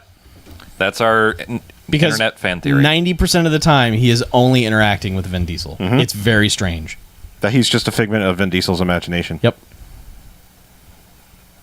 Go back and watch it. The only time that doesn't work is when he and Tyrese are buying the cars. I will just cut that Or not scene. Tyrese. Yeah, ludicrous. Tej. Ludicrous. Yeah, Yeah, we'll- Tej. we'll just- Tej. We'll just cut that scene. Yeah, cut that scene. It doesn't work. never happened. All right. But yeah, it's the Cameron and Ferris Bueller thing, but it's Calvin Diesel and Hobbs. That scene was probably Vin Diesel and Tej buying cars, but Vin Diesel was projecting The Rock. Right. It actually, yeah, Makes sense, yeah, exactly. Yep. We could write a cracked article about this easily. Oh, sure. 40 million views. Yeah. We'll be zillionaires. Let's not. Though, and it 100 started airs. weird watching 5, 6 before seeing 7 how little The Rock interacted with Paul Walker, especially because in 5 he was super pissed off at Paul Walker. He was like, "You were one of us. Yeah. You chose to be with these assholes." But then that's kind of it. Like, he never really dresses him down or talks to him or anything like that again. So Share with the world. yeah, that always struck me weird that The Rock only really interacts with Vin Diesel, and the rest of them are just like, "You chuckleheads, And apparently fuck you." they don't like each other at all. Vin Diesel's kind of a butthead. Yeah. Wait, you who don't like each other at all? The Rock and Vin Diesel. Oh. Everything I've read about Vin Diesel on the set is he's a raging asshole. Well, I know who would win that fight. Just like not coming out of his trailer and just like, "Fuck you, I'm not doing any of your bullshit." Yeah, And- but apparently The Rock is not a fan of him. yeah. The Rock likes a Ow. guy with a good work ethic, and I don't think Vin Diesel has that. But you He's- know what? I don't want to read that shit because they're all fucking amazing, and I don't care. Yeah. Well, you can tell by work ethic by like Vin Diesel. Like Vin Diesel should be jacked as fuck. Yeah. Vin Diesel is If getting you- these weird back muscles that are kind of growing up out of his shoulders, Right. that are really strange. to I think look it's. at. I think he's taking the drugs and not working them. Oh, so Yeah. they're just puddling. So up So he's in just his back. accumulating mass. Yeah, he's just accumulating mass. Because if I think if he wanted, like, he could be rock jacked if he wanted to. He would if he So- wanted to, but I think he likes cheeseburgers. well, I was gonna say. I also Man, think don't he's about. we all? I think he's about a foot too short. Yeah, but he could still be can like still be jacked. He could still be ripped, swole, as the kids say. Yeah. All right. All right. I'm let's get out of here. shutting it down. Shutting it down. All right, bye live stream. Love you long time. They're over there. Bye live stream. Love you long time. I always do that. I want them to Well, be when here. it's over, I go away to the.